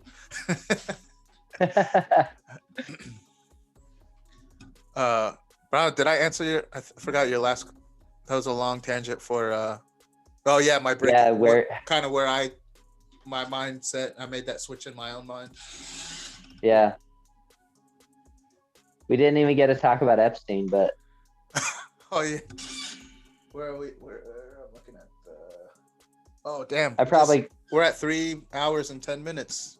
No, we're not. Yeah, we are. 3 hours and 9 minutes. Uh-oh. That's longer than I expected. Yeah, usually I shoot for an hour and then I'm like, as long as we hit an hour and then we'll cut it off wherever. But I don't know. This is probably we probably should cut it off. Yeah, unless you have something else, we can cut off. I mean, I feel like we could do a whole series of conversations like this. But yeah, you're real easy to talk to. It was good to talk to you about Mormonism because we had kind of touched it before, but. Yeah, no, I appreciate it. And also, I think I like because it gave me a chance. Selfishly, I've been able to work out, I think, a couple things in my head talking to you about this because it's a very niche kind of group of people to be able to talk about this with any level of understanding. Yeah. So I appreciate it. Thank you. This is like 3 hours of therapy for me. So. No, thank you. But yeah, if maybe we'll do this again another time. I'd love to. I feel like we could talk about anything, any topic, or whatever you want. Is there anything you got going on that you want to shout out or talk about? Or oh no, I'm really impressed when you're doing this creative thing. My brothers have done a few creative things like writing books or making music or whatever. But I don't know. At some point, maybe. Right now, I'm, talking about anxiety. It's hard to put yourself out there, right? Oh, for sure. Yeah. But more power to you. Oh, thanks. Maybe one day for me. I appreciate it. Well, I mean, if you don't mind, I feel like I'd have you on all the time because I enjoy these conversations we have. And like I said, it helps me work stuff out. And hopefully maybe there's somebody else that are similar, or maybe people can watch or listen and kind of work out stuff for themselves or come up with similar ideas. But yeah, I mean, I feel like for me, just podcasts and blogs, just hearing that other people actually have had those same experiences or had similar thoughts, it's pretty liberating. Oh, for sure. Yeah, it's good to not to feel okay with not being something that we were told to be for a long time. But yeah. But yeah, man. Well, that's it. Yeah, thanks again. I'll let you know when I put it out. And hey, take care of the family, and hopefully we'll get to do some fishing whenever all the restrictions let up. We'll do some fishing again. Yeah, definitely. I would love that, man. All right. Well, thanks. Okay. Yep. Take care. Yeah, bye. Bye.